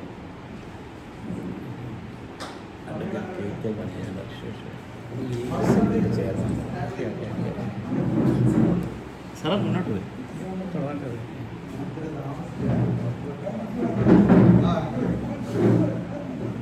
ഞങ്ങൾ സംസാരിച്ചുകൊണ്ടിരിക്കുന്നത് ഈ വയോജനങ്ങളും സിൽവർ ഇക്കോണമിയെ പറ്റിയായിരുന്നു. അപ്പം അല്ല, അതേപ്പറ്റിയുള്ള ചർച്ചകൾ നടക്കുന്നുണ്ട്. ഒന്ന് എന്താ പറയുന്നത്, ഇവർ ഓൾഡ് ഏജ് ഉള്ള ആൾക്കാരാണ്, ഓൾസോ അൺപെയ്ഡ് വർക്കേഴ്സാണ്. ആരാണ് കൊച്ചു പിള്ളേർ നോക്കുന്നത്? ഈ വയോജനങ്ങളായിരിക്കും പലപ്പോഴും സെക്കൻഡ് ജനറേഷൻ, തേർഡ് ജനറേഷൻ കുട്ടികളെ നോക്കുന്നത്. അത് അൺപെയ്ഡ് ജോബാണത്. പക്ഷേ ആ ചൈൽഡ് കെയർ എന്നുള്ളത് അതിൻ്റെ ക്വാണ്ടിഫിക്കേഷൻ, അതിനൊരു എക്കണോമിക് വാല്യൂ ഉണ്ട്. ഈ child care provided by the elderly, അതൊരു പ്രധാന എക്കണോമിക് കോൺട്രിബ്യൂഷനായിട്ട് നമ്മൾ അംഗീകരിക്കേണ്ടി വരും. ഇതേപ്പറ്റിയുള്ള ഒരു കാഴ്ചപ്പാട്. രണ്ടാമത്തത്, പല വയോജനങ്ങളും അതെ അല്ല ഞാനതിൻ്റെ പല ഇതേപ്പറ്റി പറഞ്ഞാണത്.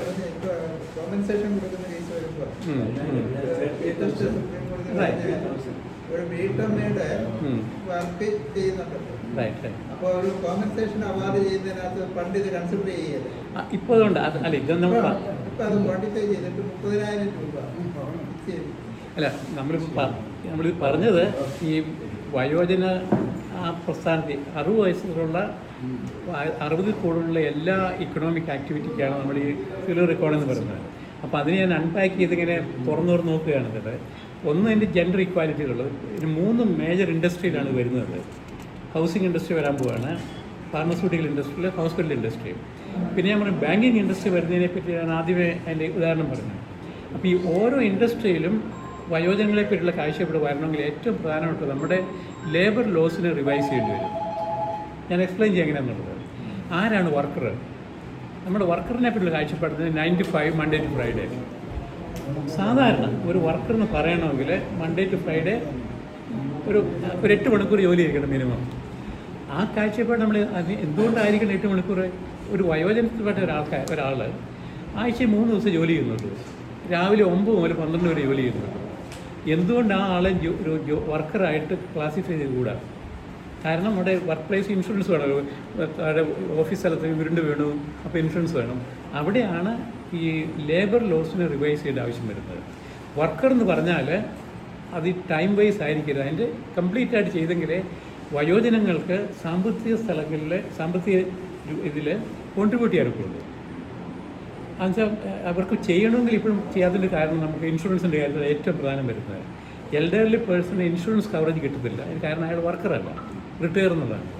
അവിടെയാണ് നമ്മൾ റിട്ടയർ എന്ന് പറയുന്ന വരെ 6-7% ഉള്ളൂ. മറ്റോ ഞാൻ പറഞ്ഞില്ല, അഗ്രികൾച്ചർ ലേബറിൽ കാർഷിക തൊഴിലാളി റിട്ടയർ ചെയ്യുന്നില്ല. അപ്പോൾ അവരുടെ കോമ്പൻസേഷൻ എങ്ങനെ നോക്കും? അത് മാത്രമല്ല ഒരു ഇൻഷുറൻസ് മേഖലയിൽ ഫേസ് ചെയ്യുന്ന അല്ല, അതേ വയോജനങ്ങൾക്ക് വരുന്ന പല അസുഖങ്ങളും ഇൻഷുറൻസ് കവർ ചെയ്യുന്നില്ല. അല്ലേ, ഞാൻ എൻ്റെ ഇതേപ്പറ്റി പറയുകയാണ് ചെയ്തത്. ഈ പോയിന്റ് പറയുന്നത് നോട്ട് ചെയ്തപ്പോൾ ലാസ്റ്റ് എല്ലാവരും ചോദിക്കാനിരിക്കുകയാണ്, സാറിൻ്റെ പോയിന്റ്സ് ഒന്ന് കീപ്പ് ചെയ്യണം. പിന്നെ ഉള്ളത് ഈ വയോജനങ്ങളുടെ സാധ്യതകളെ പറ്റി നമ്മൾ പറഞ്ഞു. ഒന്ന്, വയോജനങ്ങൾ എവിടെയാണ് പുറകോട്ട് പോകുന്നത്? നമ്മൾ ഈ മോഡേൺ ടെക്നോളജിയിൽ ഈ ടെക്നോളജിയുടെ കാര്യത്തിൽ വയോജനങ്ങൾ പലപ്പോഴും പുറകോട്ട് പോയിക്കൊണ്ടിരിക്കുന്നത്. ഇപ്പം നമ്മൾ AI പറ്റി പറയാൻ തുടങ്ങി. ഇപ്പം ഒരു സാധ്യത പറയുന്നത് വയോജനങ്ങളുടെ ഇൻ്റലക്ച്വൽ കോഗ്നിറ്റീവ് കപ്പാസിറ്റിയും AIയുടെ സാധ്യതകളും ഇത് രണ്ടും കൂടെ മിക്സ് ചെയ്യാനുള്ള ഈ സോഷ്യൽ ക്വാണ്ടം ജമ്പുകളെ പറ്റി പറയുന്നത്. ഈ കോഗ്നിറ്റീവ് കപ്പാസിറ്റി എൽഡർലി പേഴ്സണ് ഒരു AIയുടെ അസിസ്റ്റ് വന്നു കഴിഞ്ഞാൽ ഈ നോളജ് ക്രിയേഷനിലും കോഗ്നിറ്റീവ് കപ്പാസിറ്റിയിലും ക്വാണ്ടം ജമ്പ് നടത്താൻ സാധിക്കും എന്നൊരു ചിന്ത വന്നിട്ടുണ്ട്. പക്ഷേ ആ ചിന്തയെ നമ്മൾ കേരളത്തിൽ എങ്ങനെ അതിനെ ശക്തിപ്പെടുത്താം, അതിനെ എങ്ങനെ സമൂഹത്തിൽ ബോധ്യപ്പെടുത്താം, ഇങ്ങനെയുള്ളൊരു ചർച്ച യൂണിവേഴ്സിറ്റി തലത്തിൽ വന്നിട്ടേ ഇല്ലത്. ഉദാഹരണത്തിന് AIയും വയോജനങ്ങളും തമ്മിലുള്ള ആ ഇൻഫ്യൂഷനിൽ കൂടെയുള്ള സാധ്യതകൾ എന്തൊക്കെയാണ്? അതിന് കാരണം വയോജനങ്ങൾ എന്ന് പറഞ്ഞാൽ അവരുടെ ഇൻ്റലക്ച്വൽ കോമ്പിറ്റൻസി, കോഗ്നിറ്റീവ് കോമ്പിറ്റൻസി, അതും AIയുടെ സാധ്യതകളും. ഞാൻ എൻ്റെ ഇതാണ് ഒരു സാധ്യത, നമ്മുടെ വയോജനങ്ങളുടെ സാധ്യത എന്ന് പറയുന്നത്. രണ്ടാമത്തത് വയോജനങ്ങളുടെ കമ്മ്യൂണിറ്റി സർവീസ് നടത്താനുള്ള സാധ്യതകൾ. ഞാൻ ഈ കമ്മ്യൂണിറ്റി സർവീസ് ഞാൻ ഉദാഹരണം പറയാം. ഈ 60 വയസ്സുള്ള ഒരു എൽഡർലി പേഴ്സൺ, അവർക്ക് സോളിഡായിട്ട് ഒരു 22 വർഷത്തെ സാമൂഹിക സാധ്യതയുള്ളത്. അവരുടെ റിട്ടയർമെൻറ്റ് ഏജ് കഴിഞ്ഞിട്ട് 60 കഴിഞ്ഞാൽ ഈ ക്വാളിറ്റി അഷ്വേർഡ് 20 years അഷ്വേർഡാണിത്. ഇത് ഒരു 50 വർഷവും അങ്ങനെയല്ലായിരുന്നു. നമ്മുടെ ഈ ലൈഫ് എക്സ്പെക്റ്റൻസിയും റിട്ടയർമെൻറ്റും ആയിട്ടുള്ള ഞാൻ പറഞ്ഞില്ല, ആ ഏജിൻ്റെ അത് കുറവായിരുന്നു. ഇപ്പോൾ ഇത് 80 60 മുതൽ 80 എന്നുള്ളതാണത്. അപ്പോൾ ഈ സാമൂഹികപരമായുള്ള ഇൻ്റർവെൻഷൻ എവിടെ നടത്തണം? ഈ 80 എന്നുള്ളൊരു 2 വർഷം കൂടെ കിട്ടിയാൽ ആ 2 വർഷത്തെ ഇൻ്റർവെൻഷൻ ആ ക്വാളിറ്റി അഷ്വേർഡ് ചെയ്ത് കഴിഞ്ഞാൽ അത് തിരിച്ച് സമൂഹത്തിൽ കിട്ടാവുന്ന സാധ്യതകൾ എന്തൊക്കെയാണ്? അപ്പം വയോജനങ്ങളുടെ ഇടയ്ക്കുള്ള ഈ ഇൻ്റർവെൻഷൻ നടത്തേണ്ടത് ഒരു ഹൈപ്പോത്തസിസ് പറയുന്നത് 80 മുതൽ ഉള്ള 2 വർഷത്തേക്കുള്ള ക്വാളിറ്റി അഷ്വറൻസ് നടത്താനുള്ള സാധ്യതകൾ അതെന്തൊക്കെയായിരിക്കണം എന്നാണ് വയോജനക്ഷേമ വകുപ്പ് നോക്കേണ്ട ഒരു കാര്യം. പല കാര്യമുണ്ട്. ഇങ്ങനെയായിരിക്കണം നമ്മളിതിനെ വേറൊരു രീതി നോക്കി കാണേണ്ടത്. പിന്നെ നമ്മൾ പറയുന്നുണ്ട്, ഈ സ്ത്രീകളുടെ ഞാൻ പറഞ്ഞില്ല 5 വർഷത്തേക്കുള്ള അവരുടെ quality of life is going to suffer. അപ്പോൾ ഒന്ന് നമ്മുടെ വയോജനങ്ങളുടെ ഉള്ള ക്ഷേമം വരുന്നത് ഈ ഡിമെൻഷ്യ സ്ത്രീകളുടെ ഇടയ്ക്ക് കുറയ്ക്കാനുള്ള സാധ്യതകൾ എന്തൊക്കെയായിരിക്കണം. ഇതാണ് വേറൊരു പ്രോഗ്രാം എന്ന് പറയുന്നത്. ഇതിനെയൊക്കെ പറയുന്നത് മൊത്തത്തിൽ ഈ വയോജന ക്ഷേമ പ്രവർത്തനങ്ങളുടെ ഒറ്റ വാക്കി പറഞ്ഞാൽ എന്തായിരിക്കണം ഏറ്റവും പ്രധാനപ്പെട്ട ഇൻ്റർവെൻഷൻ എന്ന് പറഞ്ഞാൽ വളരെ രസകരമായ കാര്യമാണിത്. Promoting social connection. വയോജനങ്ങളുടെ ഏറ്റവും പ്രധാനപ്പെട്ട ഇൻ്റർവെൻഷൻ എന്ന് പറഞ്ഞാൽ അതിൻ്റെ പോളിസിയും പ്രോഗ്രാമും directed towards promoting social connection. ഈ സോഷ്യൽ കണക്ഷനാണ് ഈ കോഗ്നിറ്റീവ് എബിലിറ്റി സസ്റ്റെയിൻ ചെയ്യുന്നത്. അതുപോലെ തന്നെ എന്താ പറയുക, സോഷ്യൽ കണക്ഷനാണ് ഡിമെൻഷ്യ കുറയ്ക്കാനുള്ള ഒരു ഇൻ്റർവെൻഷൻ എന്ന് പറയുന്നത്. കേരളത്തിലെ വയോജനങ്ങളുടെ വയോജന ക്ഷേമ വകുപ്പിൻ്റെ ഒരു പ്രധാന ആക്ടിവിറ്റി എന്ന് പറയുന്നത് പ്രൊമോട്ടിങ് സോഷ്യൽ കണക്ഷൻ. ഇത് പറയുമ്പോൾ ആൾക്കാർ നേരത്തെ പറയുന്നത് സോഷ്യൽ കണക്ഷനും വയോജനങ്ങളും, പക്ഷേ നമ്മൾ അനലൈസ് ചെയ്യുമ്പം ഇപ്പം ഒരു 5 കാര്യം പറയുകയാണ് കേരളത്തിലെ വയോജന ക്ഷേമ വകുപ്പിനെ ഗൈഡ് ചെയ്യുന്ന പ്രിൻസിപ്പിൾ എന്തൊക്കെയായിരിക്കണം. 1, വയോജന ക്ഷേമം എന്ന് പറയുന്നത് വയോജനങ്ങളുടെ റൈറ്റ്സിന്, അവകാശങ്ങളെ അടിസ്ഥാനപ്പെടുത്തിയായിരിക്കണം. അങ്ങനെ നോക്കുമ്പോഴാണ് നമ്മൾ ഈ വരുന്ന പ്രസ്ഥാനമാണ് ഈ contribution and sustaining intellectual competency. പിന്നെ ഇതിനകത്ത് വേറൊരു പൊളിറ്റിക്കലി കോൺട്രവേഴ്സ് കാര്യമുണ്ട്. വയോജനങ്ങളുടെ റിട്ടയർമെൻറ്റ് ഏജും എംപ്ലോയ്മെൻറ്റുമായിട്ടുള്ള കണക്ഷനെ പറ്റി പറയാറുണ്ട്. പക്ഷേ നമ്മൾ എംപിരിക്കൽ ഡേറ്റ വെച്ച് നോക്കിയിട്ട് ഇത് രണ്ടും കണക്റ്റഡ് അല്ല. ഉദാഹരണം, ഒരു ഹെഡ് മാസ്റ്റർ റിട്ടയർ ചെയ്തു. ഹെഡ് മാസ്റ്റർ റിട്ടയർ ചെയ്യുമ്പോൾ ഒരു പുതിയ ടീച്ചർ വന്നാൽ ആ ടീച്ചർ ഹെഡ് മാസ്റ്റർ ആകുന്നില്ല, ജൂനിയർ സാറായിട്ടാണ് വരുന്നത്. ഈ ഹെഡ് മാസ്റ്ററുടെ കപ്പാസിറ്റി അല്ല ഈ പുതിയ വന്നയാളുടെ. അപ്പം ഹെഡ് മാസ്റ്ററുടെ ജോലി തുടർന്നാലും ഈ പുതിയ ഒരു ടീച്ചറിൻ്റെ ഇതുമായിട്ടുള്ള ഈ എന്താ പറയുന്നത് വയോജനങ്ങളുടെ ഈ എന്താ പറയുക ഈ പെൻഷൻ ഏജ് കൂട്ടിയാൽ എംപ്ലോയ്മെൻറ്റ് ഓപ്പർച്യൂണിറ്റി കുറയുന്നുള്ളത് ഒരു പൊളിറ്റിക്കൽ സ്ലോഗനാണ്. There is no empirical evidence behind it. പക്ഷേ നമ്മൾ അതേസമയം നോക്കുകയാണ് സോഷ്യൽ കോൺട്രിബ്യൂഷൻ കൊണ്ട് എന്ത് ചെയ്യാൻ പറ്റുന്നാൽ മേ ബി സോഷ്യൽ കോൺട്രിബ്യൂഷൻ കൂടുതൽ ഈ നമ്മുടെ പെൻഷൻ ഏജ് കൂട്ടുന്നതിലായിരിക്കും. ഞാനതിൻ്റെ കുറച്ചുകൂടി വരാൻ കാര്യമായിട്ടുള്ളത്, ഞാനീ പറഞ്ഞ രാഷ്ട്രീയപരമായിട്ട് വലിയ അത്ര ഒരു എന്താ പറയുക ഒരു കൈയ്യടി കിട്ടുന്ന കാര്യമുള്ളത്. എല്ലാ രാഷ്ട്രീയക്കാരും ചാടി വീണത്. ഒരു രാഷ്ട്രീയത്തിൻ്റെ ഐഡിയോളജിയെ പറ്റി ഒന്നും പറയുന്നില്ല. ഇതിനെ സാമൂഹ്യപരമായിട്ട് വിശകലനം ചെയ്യുമ്പോൾ റിട്ടയർമെൻറ്റ് ഏജും എംപ്ലോയ്മെൻറ്റുമായിട്ട് യാതൊരു ഇതുമില്ല. ഒരു ഇൻഡസ്ട്രിയിലും ഇതിങ്ങനെ ഹൈറാർക്കി പോലെ ഒരാളും റിട്ടയർ ചെയ്തു മറ്റേ ആളും അങ്ങനെയല്ല മാറുന്നത്. അപ്പം ജോലി സാധ്യത ഉണ്ടാകണമെങ്കിൽ അത് സമൂഹത്തിലുള്ള സാമ്പത്തിക ഘടന അനുസരിച്ചാണ് ജോലി ഉണ്ടാകുന്നത്, അല്ലാതെ ഈ ഏജിൻ്റെ മാത്രം നോക്കിയിട്ടല്ലത്. അപ്പോൾ ഈ ചിന്തയെ പറ്റിയുള്ളൊരു ചർച്ച നമ്മൾ നടത്തിയിട്ടുണ്ട്. എന്തുകൊണ്ടാണ് പല രാജ്യങ്ങളിലും റിട്ടയർമെൻറ്റ് എന്നൊരു സംഭവമില്ല. ഓസ്ട്രേലിയയിൽ ഒരു റിട്ടയർമെൻറ്റ് ഏജ് എന്നൊരു സംഭവമില്ല. അവിടെ നമ്മൾ അവർക്ക് എത്ര നാൾ ജോലി അത്രയും ജോലി ചെയ്യാം. പക്ഷേ എന്തുകൊണ്ട് അവർ ജോലി നിർത്തും എന്നുള്ള കാര്യത്തിൽ ഇഷ്ടമാണ്. ഓസ്ട്രേലിയയിലെ 16ാമത്തെ വയസ്സിലൊരാൾ ജോലി തുടങ്ങുമ്പോൾ അവർക്ക് പെൻഷൻ തുടങ്ങും. 16ാമത്തെ വയസ്സിൽ ആദ്യത്തെ ശമ്പളം മേടിക്കുമ്പോൾ അവരുടെ പെൻഷനും 6% കൂടെ അവരുടെ അക്കൗണ്ടിൽ പോവുകയാണ്. അപ്പോൾ ഒരു 55, 60, 65 ആകുമ്പം അവരുടെ പെൻഷൻ മണി അതിൽ നിന്ന് വരുന്ന പലിശ മതി അവരുടെ മന്ത്ലി സാലറിക്ക് ഈക്വലൻ്റ് ആണത്. അപ്പം പലരും വിചാരിക്കും എനിക്ക് 2 സാലറിയും വേണം, ഞാൻ I going to enjoy my life. ഇങ്ങനെയാണ് ആൾക്കാർ റിട്ടയർ ചെയ്യുന്നത്, അല്ലാതെ പൈസയ്ക്ക് വേണ്ടി. പിന്നെ അവർ ചിലർ കണ്ടിന്യൂ ചെയ്യും. ആ കണ്ടിന്യൂ എന്തിനാണ്? ആ ഇൻ്റലക്ച്വൽ സ്റ്റിമുലേഷന് വേണ്ടി അവർ കണ്ടിന്യൂ ചെയ്യും. മിക്കവാറും നിങ്ങൾക്ക് കാണാം ഓസ്ട്രേലിയക്കാരൊക്കെ പലരും ഇങ്ങനെ ഹോളിഡേ അടിച്ച് നടക്കുന്ന വയസ്സന്മാരൊക്കെ കാണാം. അതിനൊരു കാരണം ഇതാണത്. അവർക്കുള്ള ആ സാമ്പത്തിക അടിത്തറ 16ാമത്തെ വയസ്സിൽ ആദ്യത്തെ ശമ്പളം കിട്ടുമ്പോഴേ സമൂഹത്തിൽ ഇടപെട്ട് കഴിഞ്ഞു. അപ്പോൾ അങ്ങനത്തെ ഒരു പെൻഷൻ സിസ്റ്റം നമ്മൾ കാര്യമായിട്ട് റിവൈസ് ചെയ്യണം കേരളത്തിൽ. അല്ലെങ്കിൽ ഇത്രയും ആൾക്കാർ, ഈ 30% ആൾക്കാരെ എങ്ങനെയാണ് നമ്മൾ സാമ്പത്തികമായിട്ട് നോക്കുക എന്നുള്ള കാര്യത്തിൽ വളരെ ചലഞ്ച് വരും. ഇതൊരു പാർട്ടിയുടെ പ്രശ്നമല്ലത്, ഇത് പാർട്ടിക്ക് അതീതമായിട്ട് ഇപ്പം എന്താ പറയുക old age this party, old age that party ഒന്നും വരാൻ പോകുന്നത്, എല്ലാവരും ഓൾഡ് ഏജ് വരുന്നതാണ്. അപ്പം എനിക്ക് ഇതേപ്പറ്റിയുള്ള എൻ്റെ രാഷ്ട്രീയപരമായിട്ട് കാഴ്ചപ്പാട് പറഞ്ഞാൽ വയോജനങ്ങളെ പറ്റിയുള്ള കാഴ്ചപ്പാട് ബൈ പാർട്ടിസൺ ആയിരിക്കണം. ഇത് അത്ര എളുപ്പമുള്ള കാര്യമല്ല. എല്ലാ പാർട്ടിക്കാരും വയോജനങ്ങളെ പറ്റിയുള്ള കാഴ്ചപ്പാട് മിനിമം പ്രോഗ്രാം ഓഫ് ആക്ഷൻ അംഗീകരിപ്പിക്കുക എന്നുള്ള രാഷ്ട്രീയ ഒരു പദ്ധതിയായിട്ട് വരേണ്ടി വരും എല്ലാ രാഷ്ട്രീയക്കാരും. ഒരു രാഷ്ട്രീയപ്പാട് ഞാൻ പറയുന്നില്ല. ഇങ്ങനെ വന്നെങ്കിലേ കേരളത്തിലെ വയോജനങ്ങളെ പറ്റിയുള്ള ദീർഘകാലത്തിലുള്ള ക്ഷേമത്തെ നമ്മൾ എൻഷുർ ചെയ്യാൻ പറ്റുള്ളൂ.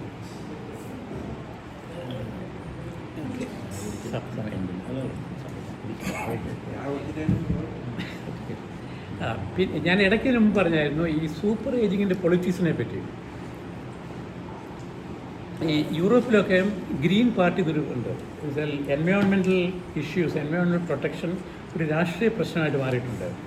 അപ്പോൾ ഒരു രാഷ്ട്രീയത്തിൽ വൺ പ്രോഗ്രാം പാർട്ടിയും എൻവയോൺമെൻറ്റൽ പ്രൊട്ടക്ഷൻ പാർട്ടി, അത് രാഷ്ട്രീയത്തിൽ ഇന്നത്തെ ലെജിറ്റിമേറ്റ് ആയിട്ടുള്ള ഒരു രാഷ്ട്രീയ പ്രസ്ഥാനമായിട്ട് മാറിയിട്ടുണ്ട്. കേരളത്തിലുള്ളത് വയോജനങ്ങളുടെ രാഷ്ട്രീയ പാർട്ടി അല്ലെങ്കിൽ വയോജനങ്ങളുടെ രാഷ്ട്രീയ കാഴ്ചപ്പാട്. ഇത് കേരളത്തിൽ വളരെ ഇമ്പോർട്ടൻ്റ് ആയിട്ട് വരാൻ പോവാണ്. കാരണം കേരളത്തിലെ ഇലക്ഷൻ ഒരു പ്രത്യേകതയുണ്ട്. ഈ ഇലക്ഷൻ്റെ അങ്ങോട്ടും ഇങ്ങോട്ടും അറിയുന്നത് ഈ കയ്യാലപ്പുറത്തിരിക്കുന്ന ഒരു 4% ആൾക്കാരാണ്. അപ്പം ഞാനതിൻ്റെ വാക്കിങ്ങനെ സോറി ഫോർ ഉപയോഗിക്കുന്ന വാക്കുകൾ കേട്ടോ. കേരളത്തിലെ ഇലക്ഷനെ എപ്പോഴും ബാധിക്കുന്ന നിഷ്പക്ഷമായിട്ടിരിക്കുന്ന കോട്ട് ആൻഡ് കോട്ട് ഒരു 4 മുതൽ 5% ആൾക്കാരാണ് കേരളത്തിലെ ഏത് പാർട്ടി വരണം എന്നുള്ളത്, ഏത് മുന്നണി വരണം എന്നുള്ളത് തീരുമാനിക്കുന്നത്. നമ്മൾ കൃത്യമായിട്ട് നോക്കിക്കഴിഞ്ഞാൽ ഒരു 6% വോട്ടിൻ്റെ വ്യത്യാസം വരുന്നത് ഹിസ്റ്റോറിക്കലി ഒന്ന് നോക്കിക്കഴിഞ്ഞാൽ. പക്ഷേ നമ്മൾ പറയുന്ന 6% വയോജനങ്ങളുടെ ഒരു വോട്ടേഴ്സാണ് പറയാൻ വരുന്നത്. അപ്പം വയോജനങ്ങളുടെ ക്ഷേമത്തെ പറ്റിയുള്ള ഏത് പാർട്ടി ക്രിയേറ്റീവായിട്ട് വരുന്നോ അവർ കേരളത്തിലെ രാഷ്ട്രീയത്തെ ഇൻഫ്ലുവൻസ് ചെയ്യാനുള്ള വളരെ കാര്യമായിട്ടുള്ള സാധ്യതയുണ്ട്. ഇത് നമ്മൾ എങ്ങനെ ഏത് പാർട്ടി ഏത് രാഷ്ട്രീയ പ്രോഗ്രാം മുന്നോട്ട് വെക്കുന്നതനുസരിച്ചും അടുത്ത ഇലക്ഷനിൽ വരാൻ പോകുന്ന പ്രധാന കാര്യമാണത്. ഇപ്പോഴും ഞാൻ 2 ഉദാഹരണം പറഞ്ഞു. ഈ ക്ഷേമ പെൻഷൻ്റെ കാര്യത്തിൽ എല്ലാവരും പറയേണ്ടത് ക്ഷേമ പെൻഷൻ, പക്ഷേ ഡൽഹി പറഞ്ഞിട്ടില്ല. ദേശീയ തലത്തിലൊരു പാർട്ടിയും ഒരു മാനിഫെസ്റ്റോ ഇല്ല. കേരളത്തിൽ ഒരു പാർട്ടിയും പെൻഷനെ പറ്റി പറയാതെ ഇലക്ഷൻ നിൽക്കാൻ സാധ്യതയില്ല. പക്ഷേ അടുത്ത് വരാൻ പോകുന്നത് കേരളത്തിലെ വയോജനങ്ങളുടെ ആരോഗ്യമായിരിക്കും അടുത്ത് വരാൻ പോകുന്നത്. എല്ലാ പഞ്ചായത്തിലും കിടത്തി ചികിത്സിക്കാൻ സൗകര്യം ഉണ്ടാക്കണം. വയോജനങ്ങൾക്ക് യാത്ര ചെയ്യാൻ പറ്റത്തില്ല. അതുകൊണ്ട് ഞങ്ങൾക്ക് എല്ലാ പഞ്ചായത്തിലും കമ്മ്യൂണിറ്റി ഹെൽത്ത് സെൻ്റർ ഉണ്ടായിരിക്കണം, കിടത്തി ചികിത്സിക്കാൻ സൗകര്യം ഉണ്ടായിരിക്കണം. ഞാൻ ഉദാഹരണം പറഞ്ഞതാണ്. ഇതായിരിക്കും രാഷ്ട്രീയമായിട്ട് വരാം. ഇതൊരു രാഷ്ട്രീയ പാർട്ടി രാഷ്ട്രീയ നേതാവ് വളരെ ക്രിയാത്മകമായിട്ട് പാക്കേജ് ചെയ്താൽ ഇതൊരു രാഷ്ട്രീയ സ്ലോഗനായിട്ട് മാറുന്നു വരാം. വയോജനങ്ങളുടെ ആരോഗ്യം ഉറപ്പുവരുത്തുന്ന പാർട്ടി ഞങ്ങളാണ്. ഞാൻ ഒരു പാർട്ടി പറഞ്ഞാൽ പറഞ്ഞത് എന്നൊരു പാർട്ടി അതിൻ്റെ ഒരു നേതാവ് പറയുകയാണ് വയോജനങ്ങൾക്ക് ഞങ്ങളെ വിശ്വസിക്കാം എന്നൊരു പൊളിറ്റിക്കൽ ആംഗിൾ വന്നു കഴിഞ്ഞാൽ ഇതൊരു വളരെ ഡിസൈസീവ് ആയിട്ടുള്ള ഒരു രാഷ്ട്രീയ ഇൻഫ്ലുവൻസ് ഫാക്ടറായിട്ട് വരാൻ പോകുന്ന കാര്യമാണത്. അത് മാത്രമല്ല 55,000 വോട്ടേഴ്സാണ് 90 വയസ്സ് കൂടുതലുണ്ടായിരുന്നത് കഴിഞ്ഞ ഇലക്ഷന് കേരളത്തിൽ. ഇവർ ആർക്ക് വോട്ട് ചെയ്തെന്നുള്ള കാര്യത്തിൽ അതേപ്പറ്റി വളരെ കൃത്യമായിട്ടുള്ള കാഴ്ചപ്പാടുണ്ട്. പിന്നെ വേറൊന്നുണ്ട്, ഈ 100 മുതൽ 150 വരെ ഉള്ളവരായിരുന്നു ഈ 55,000 ഉണ്ടായിരുന്നത്. അപ്പം അങ്ങനെയുള്ളവരുടെ രാഷ്ട്രീയ കാഴ്ചപ്പാടിനെ എങ്ങനെ ബാധിക്കും എന്നുള്ളത് കേരളത്തിലെ വയോജനങ്ങളെ പറ്റിയുള്ള കാഴ്ചപ്പാടിന് ഉരുത്തിരിഞ്ഞ് വരുന്നൊരു കാര്യമാണത്. പിന്നെ വേറൊന്നുണ്ട്, കേരളത്തിലെ ബജറ്റിനെ പറ്റിയൊരു സംസാരം ഉണ്ടായപ്പം ഇടയ്ക്ക് സംസാരിച്ചിരുന്നു എൽഡർലി ബജറ്റ് എന്ന്. പക്ഷേ ആ വാക്ക് ഇടയ്ക്കിടയ്ക്ക് കേട്ടു. ഈ എൽഡർലി ബജറ്റ് എന്നുള്ളത് ആ വാക്ക് ഇടയ്ക്ക് നമ്മൾ കേട്ടു പിന്നെ പോയി. വരുന്ന ഇലക്ഷനുകളിൽ എൽഡർലി ബജറ്റ് ഒരു പ്രധാന രാഷ്ട്രീയ എന്താ പറയേണ്ട ഒരു ആയുധമല്ലേ പറയുക, ഒരു രാഷ്ട്രീയ ടൂളായിട്ട് വരും. അപ്പം ഞാനിത് പറഞ്ഞത് വയോജനങ്ങളുടെ രാഷ്ട്രീയം എങ്ങനെ കേരളത്തിലെ രാഷ്ട്രീയത്തെ ഇൻഫ്ലുവൻസ് ചെയ്യുന്നുള്ളതാണ്. ഇതിന് പോസിറ്റീവായിട്ട് നെഗറ്റീവായിട്ടുണ്ട്. ഒരു കാര്യം, കേരളത്തിലെ പുരോഗമന ചിന്താഗതി വയോജനങ്ങളെപ്പറ്റിയുള്ള ഒരു കാഴ്ചപ്പാട് അവരുടെ പുരോഗമന ചിന്താഗതികളോട് അത്ര അലൈൻഡ് ആയിരിക്കില്ല ഒരു തോന്നലുണ്ട്. ഇത് വരാൻ പോകുന്ന കേരളത്തിലെ ഇതാണ് ഇക്കോളജിക്കൽ ക്രൈസിസ്, എൻവയോൺമെൻറ്റൽ ക്രൈസിസ്. ഇപ്പം കസ്തൂരിരംഗൻ റിപ്പോർട്ട് വീണ്ടും വരാൻ പോവുകയാണ്. അടുത്ത 2 മാസത്തിനായിട്ട് പുതിയ വരാൻ പോവുകയാണ്. അപ്പോൾ ഇതിനോടുള്ള പ്രതികരണം വരാൻ പോകുന്നതിൽ ആരായിരിക്കും ശക്തമായിട്ട് പ്രതികരിക്കുക? എൽഡർലി പേഴ്സൺ ആയിരിക്കുമോ യങ്സ്റ്റേഴ്സ് ആയിരിക്കുമോ? ഒരു ഉദാഹരണം വരുന്നതാണത്. അപ്പോൾ ഇത് ഈ എൽഡർലി സിൽവർ ഇക്കോണമിയും എൽഡർലി ബജറ്റും എൽഡർലി പൊളിറ്റിക്സ് ഇങ്ങനെ ഈ 3 എണ്ണത്തിൻ്റെ ഈ ഒരു ഒന്നിച്ചുള്ളൊരു കാഴ്ചപ്പാട്, ഇൻഫ്യൂഷൻ അല്ലെങ്കിൽ കൺവേർജൻസ്, ഇതൊരു രാഷ്ട്രീയ ഇഷ്യൂ ആയിട്ട് വരാൻ പോവാണ് കേരളത്തിൽ. സോറി. ആൻഡ് ഓൾസോ കേരളത്തിൽ പെൻഷൻ്റെ എത്ര ആയിരിക്കണം തീരുമാനിക്കുന്ന വയോജനങ്ങളാണ്, രാഷ്ട്രീയക്കാർ മാത്രമല്ല. അതുപോലെ വരാൻ പോകുന്നത് ഈ പുതിയ ഡിപ്പാർട്ട്മെൻറ്റ്, ഇപ്പം കേരളം വയോജന ഡിപ്പാർട്ട്മെൻറ്റ് വന്നു. ഈ വയോജന ഡിപ്പാർട്ട്മെൻറ്റ് വരാനുള്ള ഒരു കാരണം ഈ രാഷ്ട്രീയ ചിന്തയാണ് അതിന് പുറകിലുള്ളത്. ഇവരെ സൂക്ഷിച്ചില്ലെങ്കിൽ ഒരു പ്രത്യേക രാഷ്ട്രീയ ബാധ്യതയോ രാഷ്ട്രീയ സാധ്യതയാണ്. ഇതേപ്പറ്റി പലരും ചിന്തിക്കാൻ തുടങ്ങേണ്ട ഒരു ഉദാഹരണമാണ്. ഇപ്പോൾ ഉദാഹരണത്തിന് നേരത്തെയുള്ള ഗവൺമെൻറ് ഒരു കമ്മീഷൻ കൊണ്ടുവന്നു, എൽഡർലി കമ്മീഷൻ കൊണ്ടുവന്നു. ആ കമ്മീഷൻ കൊണ്ടുവന്നത് ഒരു മന്ത്രിയെ അപ്പോയിൻറ്റ് ചെയ്യുന്നതിന് പകരമായിട്ട് ചെയ്ത പരിപാടിയാണിത്. പക്ഷേ അടുത്ത പാർട്ടി വന്നപ്പോൾ അവർ ഒരു സ്റ്റെപ്പ് മുന്നോട്ട് പോയി, അവർ മന്ത്രി അപ്പോയിൻറ്റ് ചെയ്തു. പക്ഷേ ഇത് വന്നാലും ഇതിനെ എങ്ങനെ ഫൈനാൻസ് ചെയ്തൊരു പ്രശ്നം വരാൻ പോവാണ്. വയോജനങ്ങളുടെ ഡിപ്പാർട്ട്മെൻറ്റ് ഞാൻ നോക്കിയാൽ ഒരു 10 കോടി രൂപയാണ് വെച്ചിരിക്കുന്നത്. പക്ഷേ വേറൊന്നുണ്ട്, വയോജന ക്ഷേമത്തിലുള്ളത് സാമ്പത്തികമായിട്ട് മാത്രമല്ല സാമൂഹിക മാറ്റം വരുത്താൻ ഉദ്ദേശിക്കുന്നത്. കേരളത്തിലെ വയോജനങ്ങളുടെ കാഴ്ചപ്പാടിൽ ഏറ്റവും പ്രധാനപ്പെട്ടുള്ളത് നമ്മൾ ചിന്തയിലൂടെ എങ്ങനെ വയോജന ക്ഷേമത്തെ കാണാം സാമ്പത്തികമായിട്ട് ഇല്ലാതെ തന്നെ. അതാണ് ഞാൻ പറഞ്ഞാൽ ഈ ടാക്സിൻ്റെ കാര്യത്തിൽ ഒരു ടാക്സിൻ്റെത് grandparents giving property to the younger generation, grandparents, അതിന് ടാക്സ് എക്സംഷൻ കൊടുക്കുക.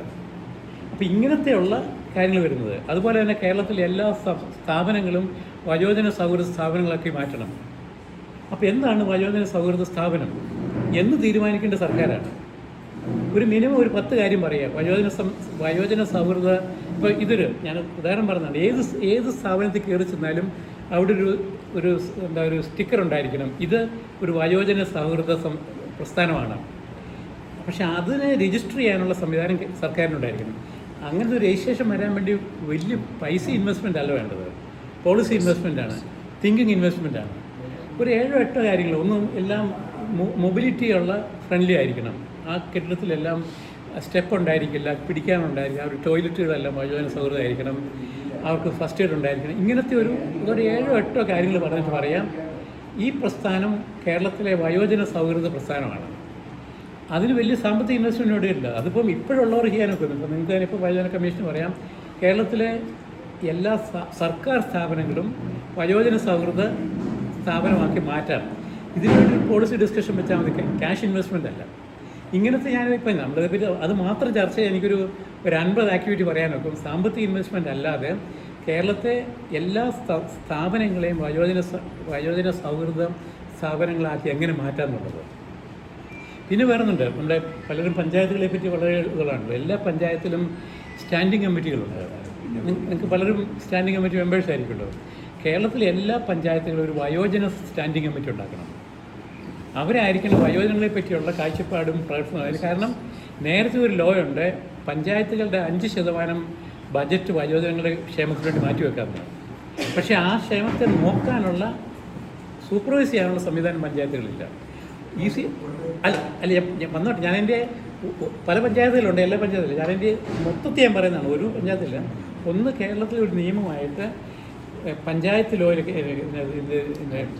ആക്റ്റിൽ വരേണ്ടതാണ്. കേരളത്തിലെ വയോജനങ്ങളുടെ ഒരു സ്റ്റാൻഡിംഗ് കമ്മിറ്റി ഉണ്ടാക്കുക. ആ സ്റ്റാൻഡിംഗ് കമ്മിറ്റി ആയിരിക്കണം വയോജനങ്ങളുടെ ക്ഷേമത്തിനായിട്ടുള്ള ആക്ടിവിറ്റിയെ വാർഷിക ബജറ്റ് ഉണ്ടാക്കാനുള്ളത്. ഇനി ഇതിനകത്ത് വേറൊരു കാര്യങ്ങളുണ്ട്.